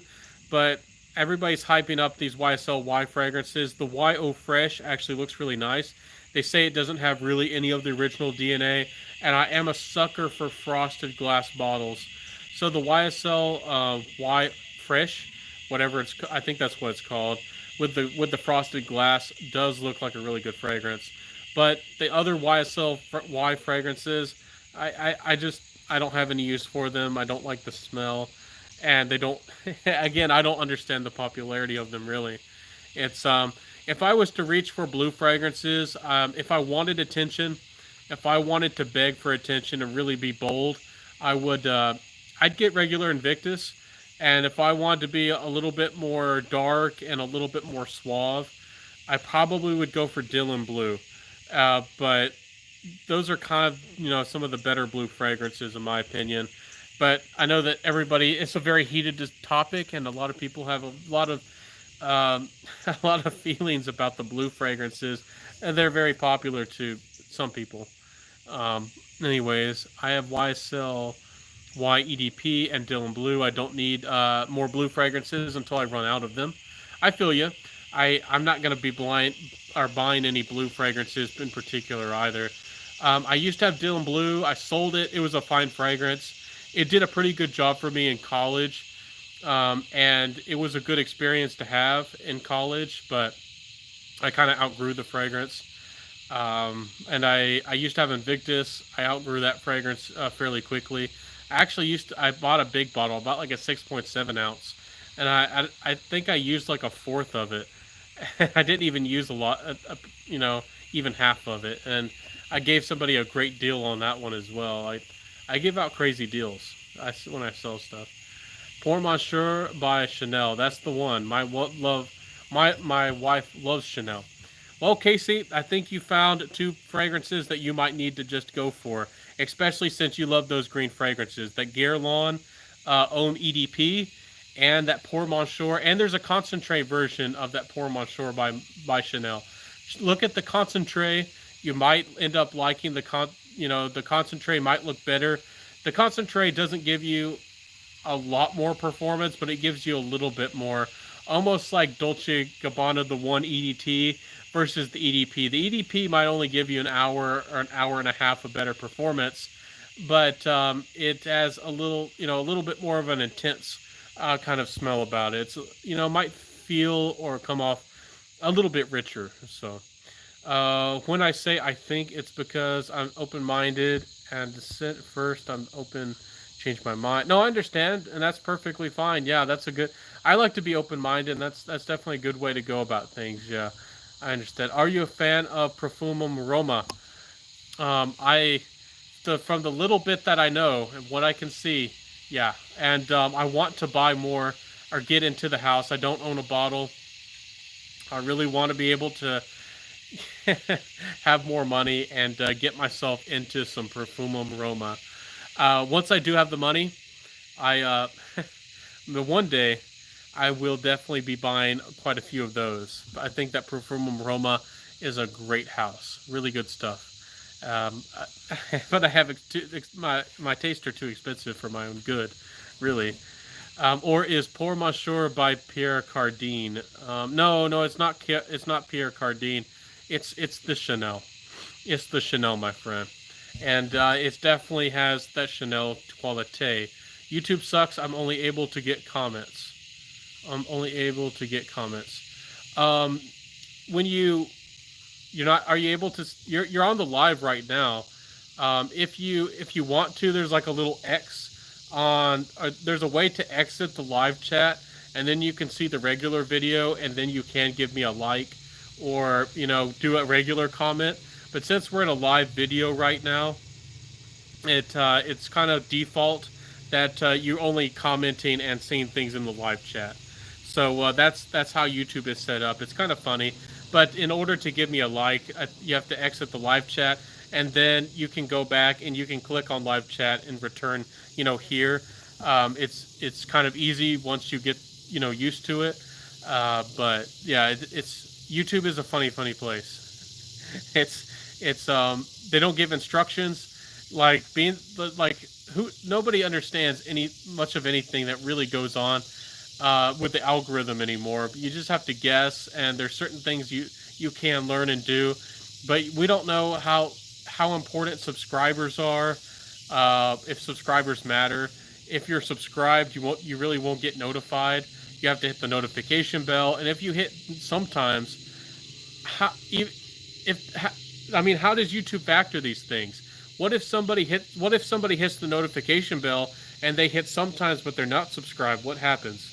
What if somebody hits the notification bell and hits all notifications but doesn't hit the subscribe button? What happens? What if somebody is subscribed and hits no notifications, or some regular notifications, or all notifications? What constitutes, or what is the definition of all these things? And I personally think that once somebody's subscribed, they should already, they should turn on their notification bell, so y'all don't have to go through that extra process. Y'all probably think that once you're subscribed that you will get notified, but that's not the case with YouTube anymore. If you're subscribed, I really don't know what it means, and I really don't know of how much importance it has. Because if you want to get notified, if you want to get a pop-up that I made a video, you have to hit the bell.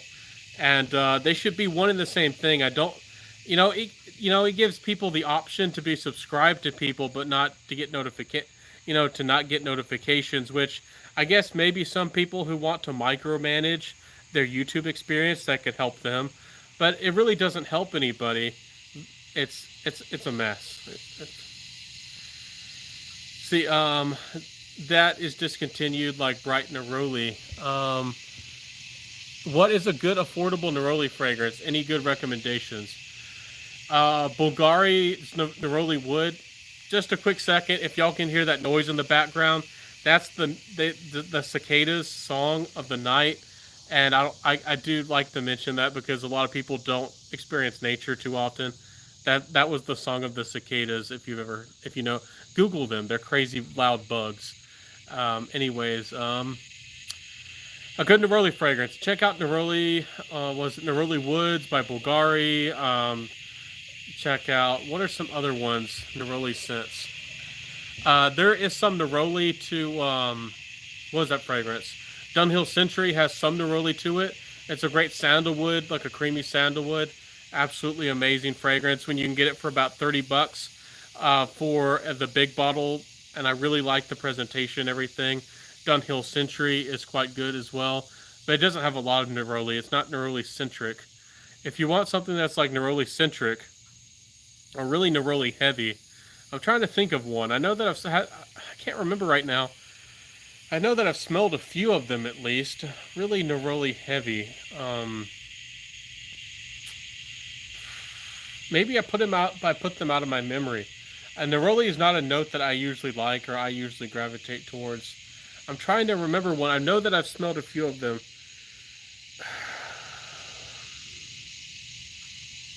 It's not coming to me, guys. I know there's a few niche ones I've smelled that are really Neroli heavy. I'm just tired, but Prada El Homme really doesn't have a lot of Neroli, but perhaps it could, tickle your fancy for a little bit of Neroli. There's got to be something. Y'all can help me out, guys. See, I don't remember, guys. I'm sorry. Ronald says that isn't discontinued like Bright Neroli. Okay, I know what you're saying. Casey says after this chat ends, I'm going to watch some videos on other for other fragrance reviewers. Please give me one suggestion to watch. If you're looking for new fragrance reviewers, I've done a lot of shout out videos.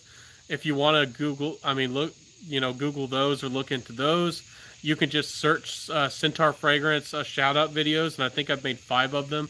And you can look, and some of these people might not be making videos anymore, but I've showcased a lot of people. There's a lot of good people in the fragrance community. If you're looking for somebody who's fun, Stefan Fragrance was here. He's really cool. If you're looking for gentleman fragrances, Centurion was here. Aussie Fragrance, if you just want some quick, fast reviews, and he focuses on pretty good fragrances that are pretty good value for the money. He does a pretty good job of that. There's a lot of good channels out there. There's some that are more about personality. There's some that are more focused on the education. Some people are focused on beast mode, mass appealing stuff. Joy Royal is kind of fun. There's a lot of guys. I don't want to offend anybody. There's a lot of good fragrance reviewers out there. If you're looking for modern wearable scents, you might want to check out J Royal. If you like green fragrances and gentlemanly fragrances, so you might want to watch Mr. Smelly. And he, really focuses on those gentlemanly fougere fragrances. If you can find, I know it's not cheap. I know you said $50 or less, but if you ever find a really good deal and you have the money, I don't think you would be disappointed with Hugo Gant's Fougere Royale. Quite a good scent. See, hopefully that helped you out. So, and everybody, you can put in the comment section some other fragrance reviewers you think are worth checking out as well. Ronald Japinga, Ajmal, Evoke Gold, and a clone of Prada El Om. Okay. Yeah, I bet that one's good. I haven't tried that one, but I bet it's pretty good. And yeah, some people really like, those clones get you really close, save you a buck, and that's what some people love that. Can we talk Neroli? What's it all about? What are some options? Neroli is it's a different way of producing orange blossom. There's actually, you can produce neroli and orange blossom notes. They're actually the same thing. It's how you process them. One you make an absolute by kind of it's and one is from like almost like a steam distillation. It's just two different processes, and it chemically alters the orange blossom, like of the orange tree that makes oranges. And one of them smells, I don't know, a little bit more authentically orange-like and a little bit deeper and almost animalic. That's the more of the regular like absolute.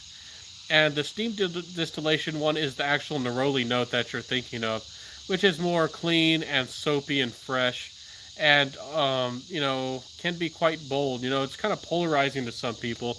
I have a hard time liking orange blossom. I often don't like a lot of fragrances. To me personally, or white florals in general. I just struggle with neroli, and so yeah. If anybody else has other suggestion of neroli scents, please feel free to put them in here. There are some high-end niche fragrances that focus on neroli, but as far as designer fragrances go, I would really check out either Prada El Homme or Dunhill Century. Even though they're not really heavy on the neroli, they have some aspects of that, and it might give you a taste and be pretty darn wearable. So let me get back to the comments. It says, I dig it. Yeah, AA, I hear ya. A strong neroli fragrance is Maison Francis Curtijohn's Apalm. Sorry about that. Apalm. Yeah, that one looks really strong. It really does. Let me see here. Debating on what cigar to smoke on the beach. Something that goes well with ombre oud. Thinking of H. Upman. Dig it, my friend. I haven't gotten into cigars. Maybe I need to try that kind of stuff. But I wouldn't know. But I'm assuming something relaxing. Yeah, something that has some richness to it. I do try to learn about all these things. I've actually watched a lot of videos on whiskey, even though I don't buy this stuff. But Ben, have you tried any Alexandria fragrances? Any recommendations? I got Zion and Dark Knight. Oh, absolutely. I just put out a fragrance review of Alexandria. I don't know if you're up to date watching my watching my channel, my videos, but I recently reviewed Alexandria, and I've smelled quite a few of them. I think that they're pretty good fragrances for the money, especially when you get their discount sales, 20 or even.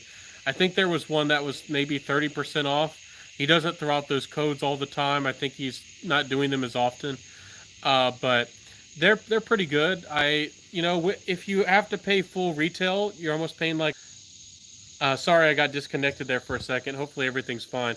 But when Alexandria fragrances, if you do have to pay full retail, when you're paying about $1 a mil, they are more bite-sized, so some people like that. Some people like that they can buy a smaller size, but for the price, for the money, especially when you can buy some, I mean, not all of them, some of them are dupes of very expensive fragrances, but some of these fragrances, you can get them on sale for 200 or 150 bucks.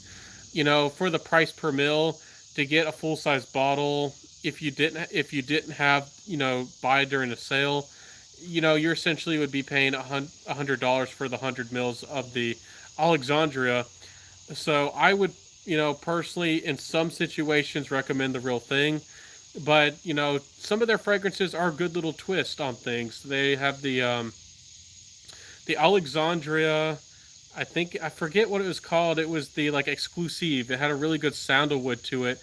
It's pretty rich. I like that one. I think that one was an original creation. I really like their Black Tie Affair, which is supposed to smell like tuxedo, but it almost smells like a blend of a little bit of tuxedo mixed with C.H. Menprive from Carolina Herrera, and I really like that one. I've spoken really highly about it in the past, and I like what's it called?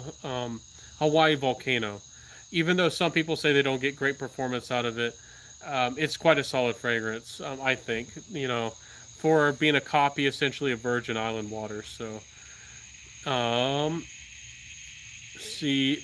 Anyways, I'll get back to the comments. Randy says Floris Neroli's Voyage. I haven't tried that one, but y'all know that I like Floris. I think that they're really underrated. They're kind of like Penhaligons in a way, or maybe what was that fragrance house? The seven, is it called 1740? They make a fragrance called 1740. I can't remember right now. Anyways, I'm too tired for my own good right now. But anyways, it's Histoires de Parfum. That's the one. They make some pretty good, quality, elegant fragrances. They do a pretty good job, and you can't, they're really underrated, solid fragrances for the most part.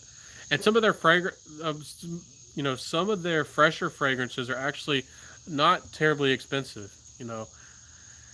Did you say Dunhill London Century for Neroli or Dunhill Icon? Dunhill Icon's very cool. Yeah, the Dunhill Century. Yeah, that's the one. The one that looks like a cube. It looks like one of those mufflin, one of those like secret device, items that people fight over in a Hollywood movie. That's like the super item that everybody has to get, or it's going to be the end of the world, or give somebody superpowers or something. It looks like one of those things. Um, so yeah, it's a solid scent, and you can get it for about $30. So Bright Neroli from Ferrari is a great option. Yeah, Bright Neroli is, yeah, could work. That's a really popular one. I don't know why I didn't think of that one, but you're exactly right. For 25 odd dollars, or maybe cheaper if you get lucky. Bright Neroli is a solid Neroli fragrance, and really popular. Also, once the supply of that one eventually dries up, I heard that Ferrari might not make fragrances in the future. That is one of the most popular Ferrari, or maybe the most popular Ferrari fragrance I've ever seen, and that it could be an investment. The price will go up, very likely on that one. I misspoke. Hands down, strongest Neroli you're looking is Fleur de du Mal by Jean Paul Gaultier. Is that one still in production? Is that one discontinued? That's the one with the white bottle, isn't it? Yeah, that I haven't tried it, but I've heard. It's a love it or hate it scent, is what I hear. Um, how do you say that? I'm just gonna. I never know how to say the first name, but I'll say Zegna. Mediterranean Neroli is sharp on the citrus. Bottega Veneta's not is ozonic. I might have to try that Bottega Veneta. I have been wanting to own one of those, but I haven't come across one that I actually want. I hope that Bottega Veneta releases some more fragrances, because I think their fragrance DNA or what they can do is pretty solid. But I want to see something else. I want to see what they can do with a tobacco or a Tonka.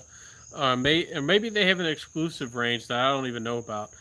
Who knows? But I do want Bottega Veneta to come out swinging, and I know that they have potential. So, Parco Palladiano Neroli is musky. I haven't tried that one at all. Honestly, don't know anything about that one, but might be worth looking into. Um, Favorite Penhaligons. Penhaligons is a solid house. I really want to try Terrible Teddy and Roaring Radcliffe from the Portraits collection. Those look amazing. I definitely one day want to possibly have both of those in my collection. The notes look perfect. I know that I probably will like those, but again, if I had the money, I would be buying tons of stuff, but not there yet, at least finance-wise. But favorite Penhaligons, so far, Endymion Concentrate from what I've tried. If you like La Nuit de l'Homme, but you want something that has a little bit more charm, something a little bit more expensive and classy, maybe a little bit less, maybe, a little bit less spicy, and it doesn't smell like jasmine particularly, but almost has a jasmine-like feel to it, and it does feel fair, has a little bit more richness to it.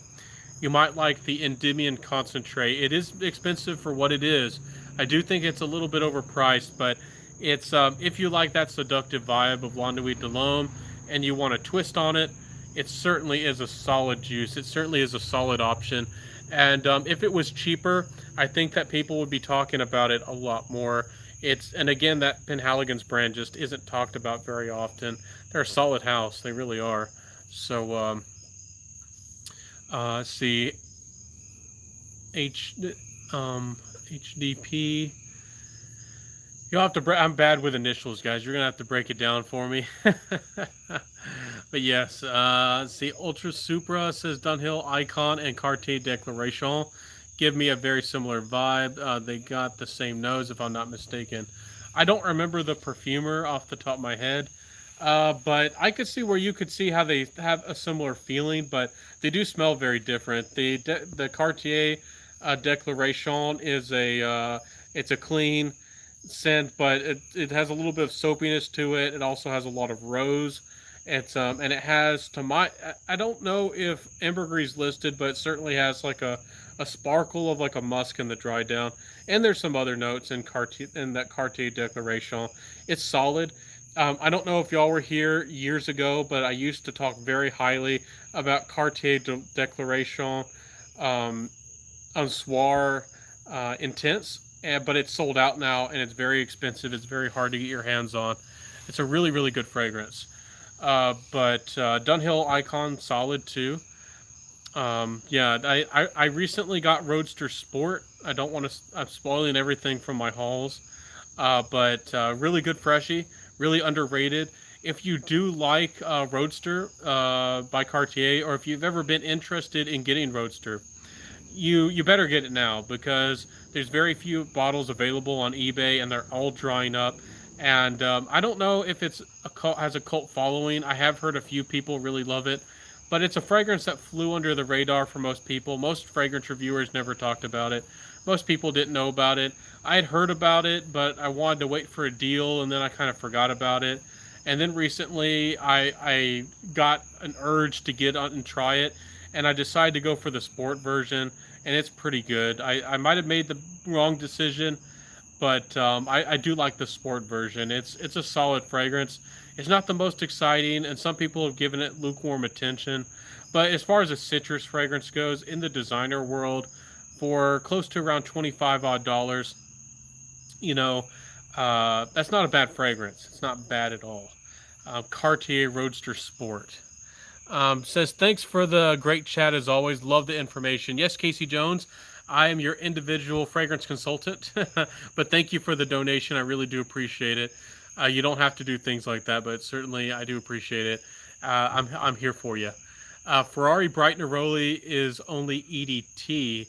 How is the performance? I never owned a bottle. I probably didn't test it enough. EDTs, especially with a citrus fragrance, it's probably not going to give you great, long-lasting performance. It'll probably, in my assumption, again, you might want to watch a couple other people's reviews, but it'll probably give you about 5 hours or so. There's somebody out there who's probably going to say that they can get 8 hours. That's probably not the average person. The average person is probably going to get 5 hours. Some people might get 4. It might not work on your skin. You might get 6. But I'm probably the person who'd probably get 5 or so. So that's probably my more of a guess, I guess say. Sorry, I meant Histoires des Parfums is wonderful. Oh, okay. No problem. I mean, it doesn't bother me if you like either one, but Histoires des Parfums is solid.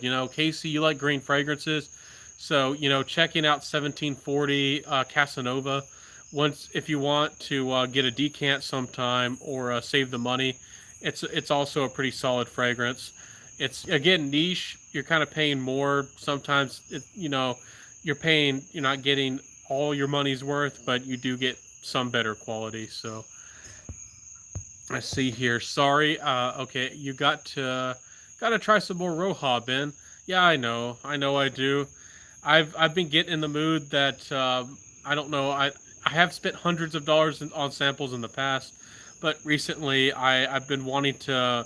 I'd rather put money on actually buying designer fragrances than buying the samples.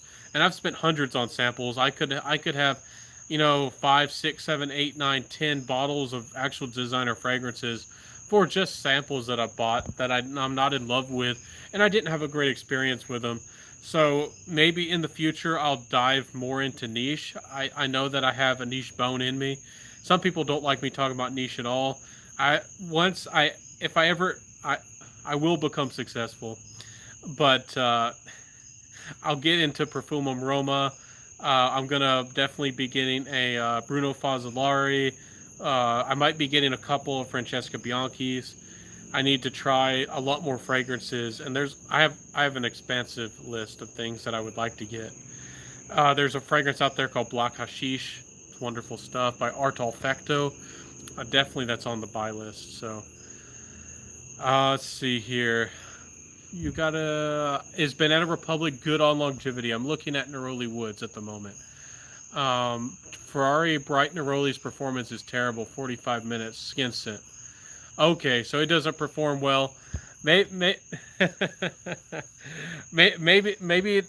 don't know with my skin. Who knows? Maybe I don't know. Maybe I smell things. My nose is sensitive. Who knows?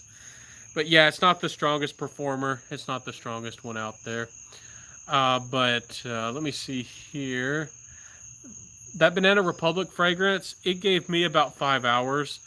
For Dean, it might be a terrible performer. We all have different experiences, but the Banana Republic Neroli Woods, it's a fine fragrance. Again, I don't love Neroli. It is a good Neroli scent. It has a solar notes, so it almost has like a interesting. I don't want to describe it as dry, but it almost has a interesting. It almost imagine what the sun would smell like. It has like an interesting floral, dry note without being particularly dry or floral. It's kind of interesting, and it does have some cotton qualities to it. It's very clean. Gotta go. Take care. I'll see you, Ronald Japinga. Have a beautiful night. I gotta go. We've been on here for 2 hours. We've been going straight. We've been going wild. We've been going strong and hard, and it's been pretty wonderful. Let's see. Gotta go. I'll see you, Randy. Have a beautiful one. Have a great weekend. Enjoy some great food and take it easy. Dean says 45 minutes. Ferrari, yes. Well, there's probably over 100 samples in the package. Dean, we'll have to check those out, and I'll have to get back to you and see what I could send you in return. That's crazy. Over 100. Maybe that's why it's held up in customs. They said, "What in the world is going on in this package? What in the heck is this?" Ultra Super says Rojas are nice, but I don't appreciate their iron-fisted control on their prices. They're like Chanel about it, and they're not Chanel. Well, if you ask somebody at Roja, they would probably say that they're better than Chanel. They definitely control their supply chain, and they do not put their fragrances on sale. So that's going to price people out, But there's different things in the world for everybody. Ferrari, for example, is not trying to sell their cars to the average man. Everybody has a different business and a different strategy and a certain goal in mind. And I understand what you're saying. I don't know if I'm too interested in Roja. I do think that they charge a little bit much, but I do want to try more Rojas, and it sounds like I'm going to be able to get to. So thank you for that. Thank you for that, Dean. I really do appreciate that. It's getting dark out here. I should probably go. It's been 2 hours. See, I find some fragrances grow on me, meaning I don't think much about them at first. Yeah, and then you end up liking them. I see that. Start to like them more over time or more often. Yeah, exactly. You definitely got to give fragrances a chance, give them a try, wear them a couple times. So I know what you're saying there, but I do like when the fragrance grabs me and I fall in love with it. It's always nice when you fall in love with it immediately, though. Sorry about my nose, guys. Something out here is making me want to sneeze. See, Rojas are nice, but I don't appreciate. Oh, I read that. See here, I find some fragrances. I read that. Are Rojas expensive? Yes, Casey. They'll scare you. You can go to the website if you just want to look at the notes. If you want to have some fun, but they have some fragrances over $1,000, and they're not limited editions. They're not fancy, extra extra expensive presentations. I don't know what that was. Uh, some funny dog or coyote. Uh, Anyways, yes, Rojas are extremely expensive, filthy expensive. We almost quit an hour ago, but Lowell picked up the steam and kept rocking. Exactly. I'm here for you guys. I do need to go soon. It's getting dark. I don't want to bother y'all with being in the dark. And I think it is kind of weird to talk to y'all in the dark. And I am getting mosquitoes coming after me. And again, I live in the woods, and I guess it doesn't matter too much, but I don't know. Maybe I'm too much. I am a wilderness guy, but I'd rather be at night. I'd rather be indoors or it's safe in shelter because I don't know. Who knows what's out here? See, almost quiet, but picked up steam. I've been losing a few packages lately. UPS has been going on berserk. Yeah, I bet their logistics has been a nightmare. I bet it has. DFW Shade says Roja parfums do get included to 2010 or 20% sales in places like Neiman Marcus, but Chanel never get included. Okay, I didn't know that Chanel made it so they can't even get discounted from an actual distributor. I didn't know that they were that iron fisted. That's pretty ridiculous there. So they won't allow their anything to get discounted in any possible way. Even if somebody broke the packaging or something, they probably would say destroy it, right? But besides giving a discount on that fragrance. Let's see here. I'm going Mont Blanc Individual, $23. Dunhill Century for a cube. Yes, the magical cube for $27 and the $27 shipping. Yeah, no, that'd be nice. I think that you will be happy with those. A lot of people really like, the Individual. That one's tested and proven. A lot of people are head over heels in love with it. And I think the Dunhill Century is highly underrated. If that's the full-size bottle, the retail of that, again, Dunhill Century, I've talked about it a couple times, but for some reason they decided to release a higher end fragrance, a couple fragrances, and that Dunhill Century actually retailed in stores for over $100, like $110, and that's one reason it didn't sell very well. It scared people away, and it does smell of higher quality, but people expected to pay, well, 60, 70, $80 for a Dunhill, and here they are asking $110 for it. But it is better quality, and it is a solid sandalwood fragrance, designer wise, and I really do recommend it. It's really underrated. Um, Dean, you say Roja Hot Lux is 3,200. Yeah, last time I saw it, it was like 2,000. I guess the price has gone up. But yeah, that's their limited edition. I think that is made on. He only makes that fragrance once a year on his birthday, and he considers that his most. I think it is his most expensive fragrance, but he considers it their most luxurious fragrance. And when they sell out, if he makes I don't know, 1,000 bottles in January, and they're all sold out by May, you might have to wait 5-6 months to get another bottle of it. And that's another part of the exclusivity with niche. They're not always available as much or as often as you'd want them to. Fragrance Anatomy, happy to see you, my friend. Thank you for popping in. It's dark, but I hope that you see my hand saying hello. I do need to wrap this up, but we're having a wonderful chat. People are still wanting to talk to me in the dark. But Ben, amen, that dark man once again. Yes, I have become the man of the night once again. Ultra Supra says DFW event on the discount. They aren't exactly reasonable. Yeah, that their prices are crazy. What can I say? What can we do?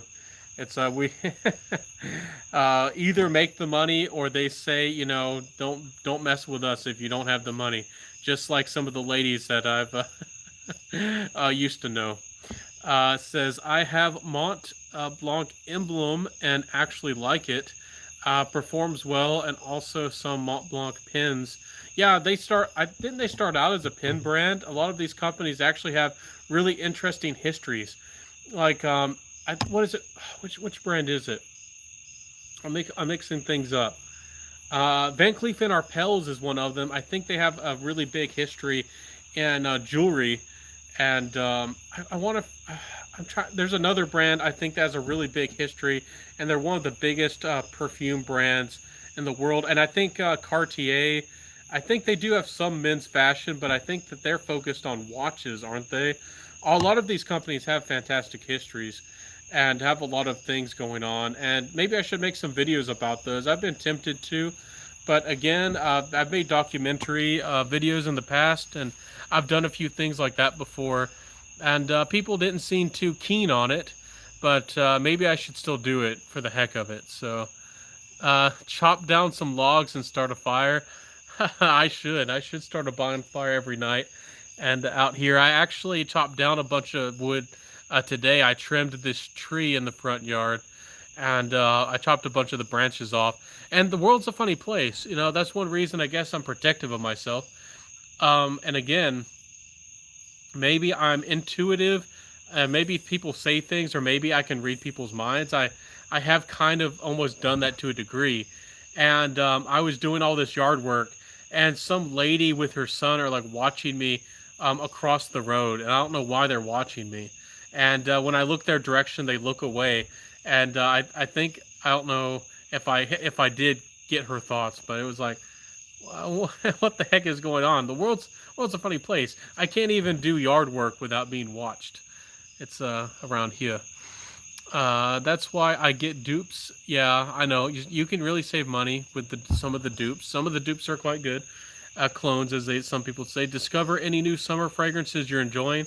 I really like Davidoff Cool Water, the coolest edition. It's a metal flask.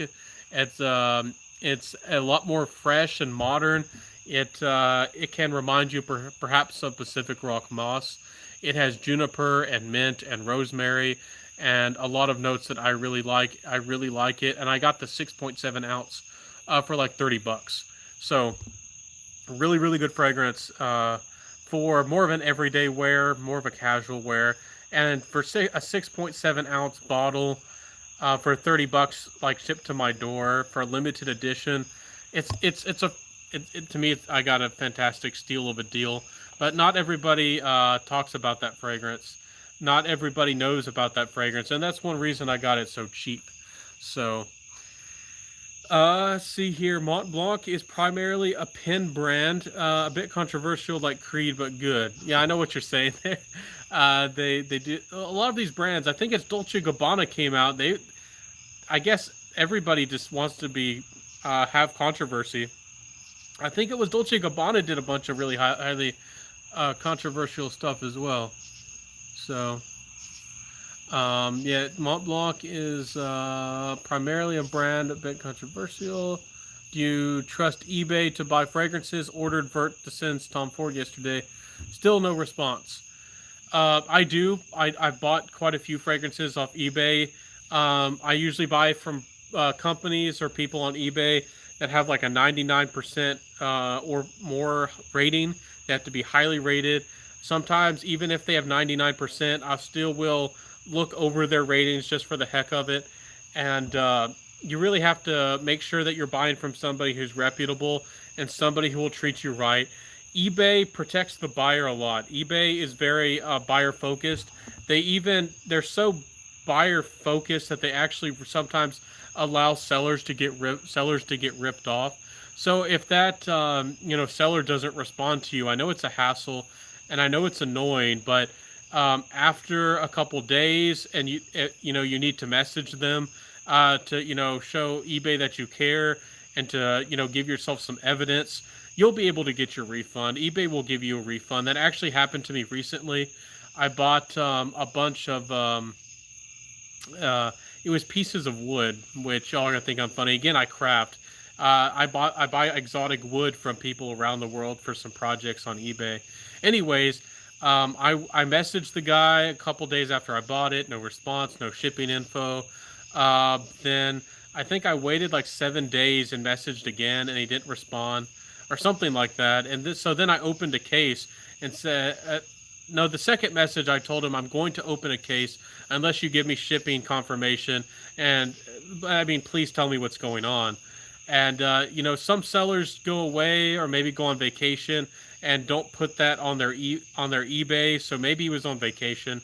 Who knows? Maybe not. But anyways, the guy never responded at all. I opened a case.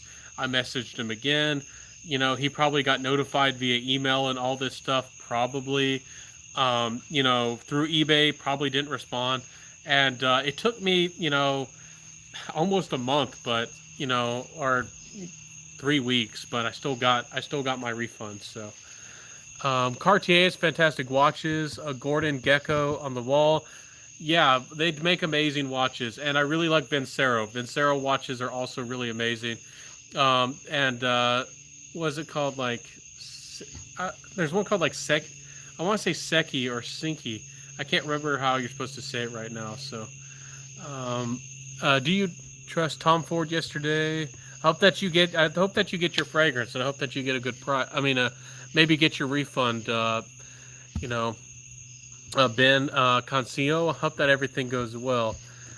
Cartier makes fantastic watch. I read that. Ultra Super says, Ben, with eBay, you must find sellers that are trustworthy, or it's a jungle. Yeah, I would not buy things that are extremely popular.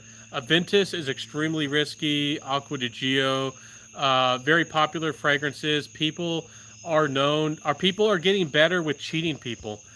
People will put, aroma chemicals in your fragrance. They might give you a blend. They'll decant out half the bottle, fill it up with the rest of it with Isui Super or some other aroma chemical. These people who cheated people in the past used to put alcohol and fill it up with alcohol. Most of them don't do that anymore. Most of them now buy really cheap Isui Super, or they actually buy a huge masses of super cheap, fragrance clones from China, and they'll take up half of your authentic fragrance and mix, the 50% that's still left in the bottle, and like mix it with the clone. And there's a lot of people who are blind buying fragrances. There's a lot of people who don't know any better, and they're actually getting ripped off. And a lot of people blind buy Aventus and kind of stuff, and they don't know what it really smells like, or maybe their nose isn't refined, and it's a shame because a lot of people do get ripped off. It is bad. But again, I found a couple sellers that are highly rated. You got to, be 99% top rated. Sorry, got the light turned on now. And see, one on eBay. My wife is wondering why I keep buying a new fragrance every week. I told her it's because I need them. Yeah, you gotta have those fragrances. It's good to be responsible with your finances and all, but if it's something you like to do and fun, it's like one of those things. Again, I don't want to cause a domestic dispute, but guys, like ladies, a lot of them with their shoes and purses, just remind them of how many shoes and purses they have. It's funny, like in the past with a lot of guys who used to golf, people might flip out, buying a new golf club set, every year. But, how many purses and clothes and shoes and jewelry. I won't get into that. Anyways. Sorry, Ben, but Vincero watches are not very good. Fashion watches, like compared to Creed. Okay. I'm not a real professional in regards to watches. I guess I'm a sucker. I don't have a lot of watches. I don't have a lot of experience with them. But I found one that I really liked, and I guess I like it. It's probably not as good of a value as I think it is, but I do like my little Vincero watch. I have one of them. So Cartier is on the same level as Rolex. Oh, really? I didn't know that. I'll have to look at them. I probably can't afford them, but I'll look more at them. Bingo, you magically appeared. Yes, we have some outdoor lights on, and now the dogs are outside, and they turned on these little floodlights, or lights, I guess they could say. Anyways, guys, I probably should go. You got to see me before I left. We've been on here for almost 2.5 hours. That's crazy, but we've had a great discussion. Not very good. It's just your opinion. Okay. No, I understand. But some people who are aficionados, just like, and critics, just like with fragrances or anything, and they know the ins or the outs, like what's good value and what's worth it, what's not really. Vincero is a court watch. Yeah, they probably don't have the what is it? It's not it's not rubies or sapphires. There's that the action, the high quality ones are made out of something else, and the glass, that's another big aspect of these watches. Some of them actually use super high quality glass. So enjoy the rest of your weekend, Ben. Have a great night. Yeah, I should go, guys. I hope that y'all have an amazing weekend. Have a lot of fun. Cook some amazing food. Take it easy. Enjoy life. Watch a good movie. Do what you need to do. Quartz watches are not built to last. Mechanical watches are a different animal compared to them. How long does a quartz watch last? You got to let me know. Is it going to last me a long time? I don't buy a lot of watches. If it lasts me a couple decades, I probably will be happy with it. But Cartier tank makes a quartz, but their good ones are automatic. Okay, not true. I don't know. Anyways, guys, have a beautiful weekend. Be safe, be well. I don't know the ins and outs of watches. It's one of the things I should dabble into. I dabble in a lot of things, and I learn, and I get nerdy about a lot of things. But watches is probably one of them that I should. You watch me. I don't want to get into a fight about watches, guys. Feel free to message each other or get on Facebook or whatever to continue the discussion. But guys, have a beautiful week. Have a beautiful day. Have fun. Be safe. Be well. Have a super weekend. Watches is tough to dabble in. Too expensive. Yes, it's too expensive for my blood. I already have too many hobbies and not enough money. So I should definitely not dabble into too many other things. I've wanted to dabble into a lot of other things, but maybe I'll get there. I am a Renaissance man. I like to dabble and create and do just about everything. Somebody asked, like, what are your hobbies? And I'm like, almost everything. So I'll see everybody. Have a beautiful weekend. Be safe and be well. I'll see you next time, and peace out. Have a beautiful weekend, everybody. Thanks for chatting with me. It was a lot of fun. Y'all are wonderful people. Thank you, everybody, once again. It's a lot of fun, and I'm sorry that I look so tired. It's because I am. I'm falling apart. And I hear many saying watch addiction is the worst. Okay. Well, I don't know. I think watches are great, but I could never see myself with more than 10 watches or even 5 watches. They're nice, but I don't think I could do it. But who knows? Maybe one day. I've never gotten into the shoe addiction. I have other things. Man, 30 more, so you hit the 3-hour mark. No, we're not gonna do that. I gotta go. It's too dark. It's too late, and I don't know. I need to go.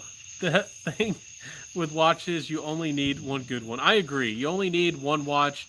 I have the one I have is I think I want to have like a black watch, and I think it would be nice to almost have like a bronze, like a really fancy, elegant like black watch. And the one I have is already like a blue watch, like a silver blue, and I would like to have maybe like a bronze, but I can't see myself having like more than 10 watches. I don't collect, I don't see myself collecting that stuff, but I need just one. Yeah, and again, everybody has different price ranges and different opinions. In my personal opinion, again, maybe Vinceros don't last 100 years. Maybe Vinceros, that's not something you could, they won't last long enough to hand down to kids or whatever. Rolex President, I can't afford a Rolex. I don't have that kind of money. But for me personally, well, I'm pretty happy with my Vincero. I have 2 main watches, a Jaeger Le Couture and an Omega, and I wear a Seiko on the beach. Yeah, the Seikos, that's the one I was thinking of. If you're first getting into watches and you have a little bit of money to spend and you want something that's good quality, you're probably gonna be happy with it. It's probably gonna be good enough, and you will look good. They do look good. They might not look Rolex good. I mean, I've never been able to look at somebody's watch and say, oh, that's a Rolex and that's I can tell a cheap G-Shock. You know what I'm saying, but I can't tell the difference just off somebody's watch if they're, 10 feet away. I can't tell if they're wearing a $500 watch, $1,000 watch, a $10,000 watch. I personally I can't tell the difference. So, um, you get great vintage Rolex for 2K. Okay, maybe one day I'll have to do for that. Seiko's cost 75. The Seikos I want are around the $150 range. When I got my Vincero, I don't know if the prices have changed, but I think I got mine for 110-ish dollars. G-Shock isn't bad for what it is. Yeah, it'll tell you the time. It'll do the job. If you just want to beat it up or if it breaks, who cares, right? I'm sure Seikos keep more accurate time than anything. Um, yeah, I heard Seikos are pretty darn good for the money. Value for money is probably Seikos. Value for money if you just want something that's good for the money. And then, in my opinion, I do like my Vincero, but who knows? Maybe my Vincero is trash. I don't know. But to some people. But anyways, everybody, hey Jay Demon, have a happy Saturday, have a happy Sunday, have a beautiful weekend. I gotta go, but I'll see you next time. It was a lot of fun. We had a beautiful weekend. It was an amazing time, and we had a lot of fun. Y'all are wonderful fragrance people. We're fragrance crazy, fragrance addicts. We sat here for hours and had a good time. Thank you for spending your time with me. Search the channel Cheap RV Living Bin. Seems like something you'd resonate with. Maybe I can travel the world in a cheap RV. I don't know about that. We'll see. Ultra Super says anything good. One is Citizen. I used to be called Centaur. Right. Yes, I did. I changed my channel name to Centaur. I am the same man. I am Ben or Benjamin, and I'm the same guy in the flesh. Yes, I am he. Casey Jones says good chat. Thanks a bunch. Yes, everybody. It was a lot of fun. I hope that you did have a good time. And of course, I'll see you next time, everybody. Have a good one. I'll put out a quick video tomorrow. And again, please hit that notification bell. Again, I don't want to. It seems like I'm complaining, but I put out a video, and it was. I got like 15 views in a couple hours. I'm just like looking at that video. I'm like, I got 15 views. 15 views. Seiko and Hamilton are watches I would buy for under $1,000. Okay, maybe I'll have to check out a Hamilton. It sounds kind of ritzy, but I'll have to check out a Hamilton. I used to have a lot of friends, and they didn't know anything about watches, and they were kind of gaudy, and all they wanted was like Nixon watches. Everything they talked about was like Nixon, and I don't know why, but I didn't want a Nixon watch. So your Instagram link in the banner still doesn't work. It doesn't. I changed it. I improved it. I'll have to check it again. Hopefully it does work, but I don't know why it doesn't work. I made sure it works. I don't know why it wouldn't work. More top 10s to get the views. I guess I could do that. The top 10s do get the views. Thanks, Benjamin. Hamilton is a great value. Nixon watches are junk. Yeah, exactly. They're big and they're gaudy, and I didn't think they were good quality. I thought, exactly, junk. More top 10s. Okay, Casey, I might have to do a couple top 10s for you guys, and a bunch of people have tagged me in videos. Anyways, guys, be safe, be well. Again, have a beautiful weekend. Enjoy life. Enjoy the fragrances and the smells around you. Smell some beautiful things, and I know that y'all be living the good life. Have a good one, everybody. Be safe, be well, and I'll see y'all next time. Until next Friday, next Saturday, and everything else in between. I'll see you in the comment sections. That's where I'll see you, I guess. So, thanks for recommending Kalinga or Caligna. I'm not sure how you're supposed to say it. Very happy to. I think it's one of a great fragrance. It's one of the best fig fragrances, and it's a fragrance that I certainly resonate with. I'm about to lose power, guys. So I'll see you next time, everybody. Have a beautiful one. Power's about to go out. We're at 2.5 hours. Does do some fragrance channel roasts. I don't know if I want to burn other fragrance channels. Again, I want to be friends, and I'm the kind of person I want to build people together. We all have criticisms. People could criticize me for things, and we could all criticize each other. But I don't know. Some people, I don't know if I want to do that. Stefan Fragrance might be up for that. I don't know if Stefan Fragrance is still here. He might be up for something like that. Ultra Super says Nixon, as in Richard. Lol. I think they were based off Nixons. I think it's a certain watch style. Yeah, and they're big and they're gaudy and heavy, and I think the brand is kind of cheap. But love your channel. Okay, Jai Diamond, thank you for the love. No political correctness. Y'all encourage me to be wild. Y'all encouraging me to be a wild man. People already think I'm too wild, too opinionated. I guess I need to be more opinionated, eh? I'll see you next time, everybody. Again, have a beautiful one. Take it easy. Peace out. Have a good one.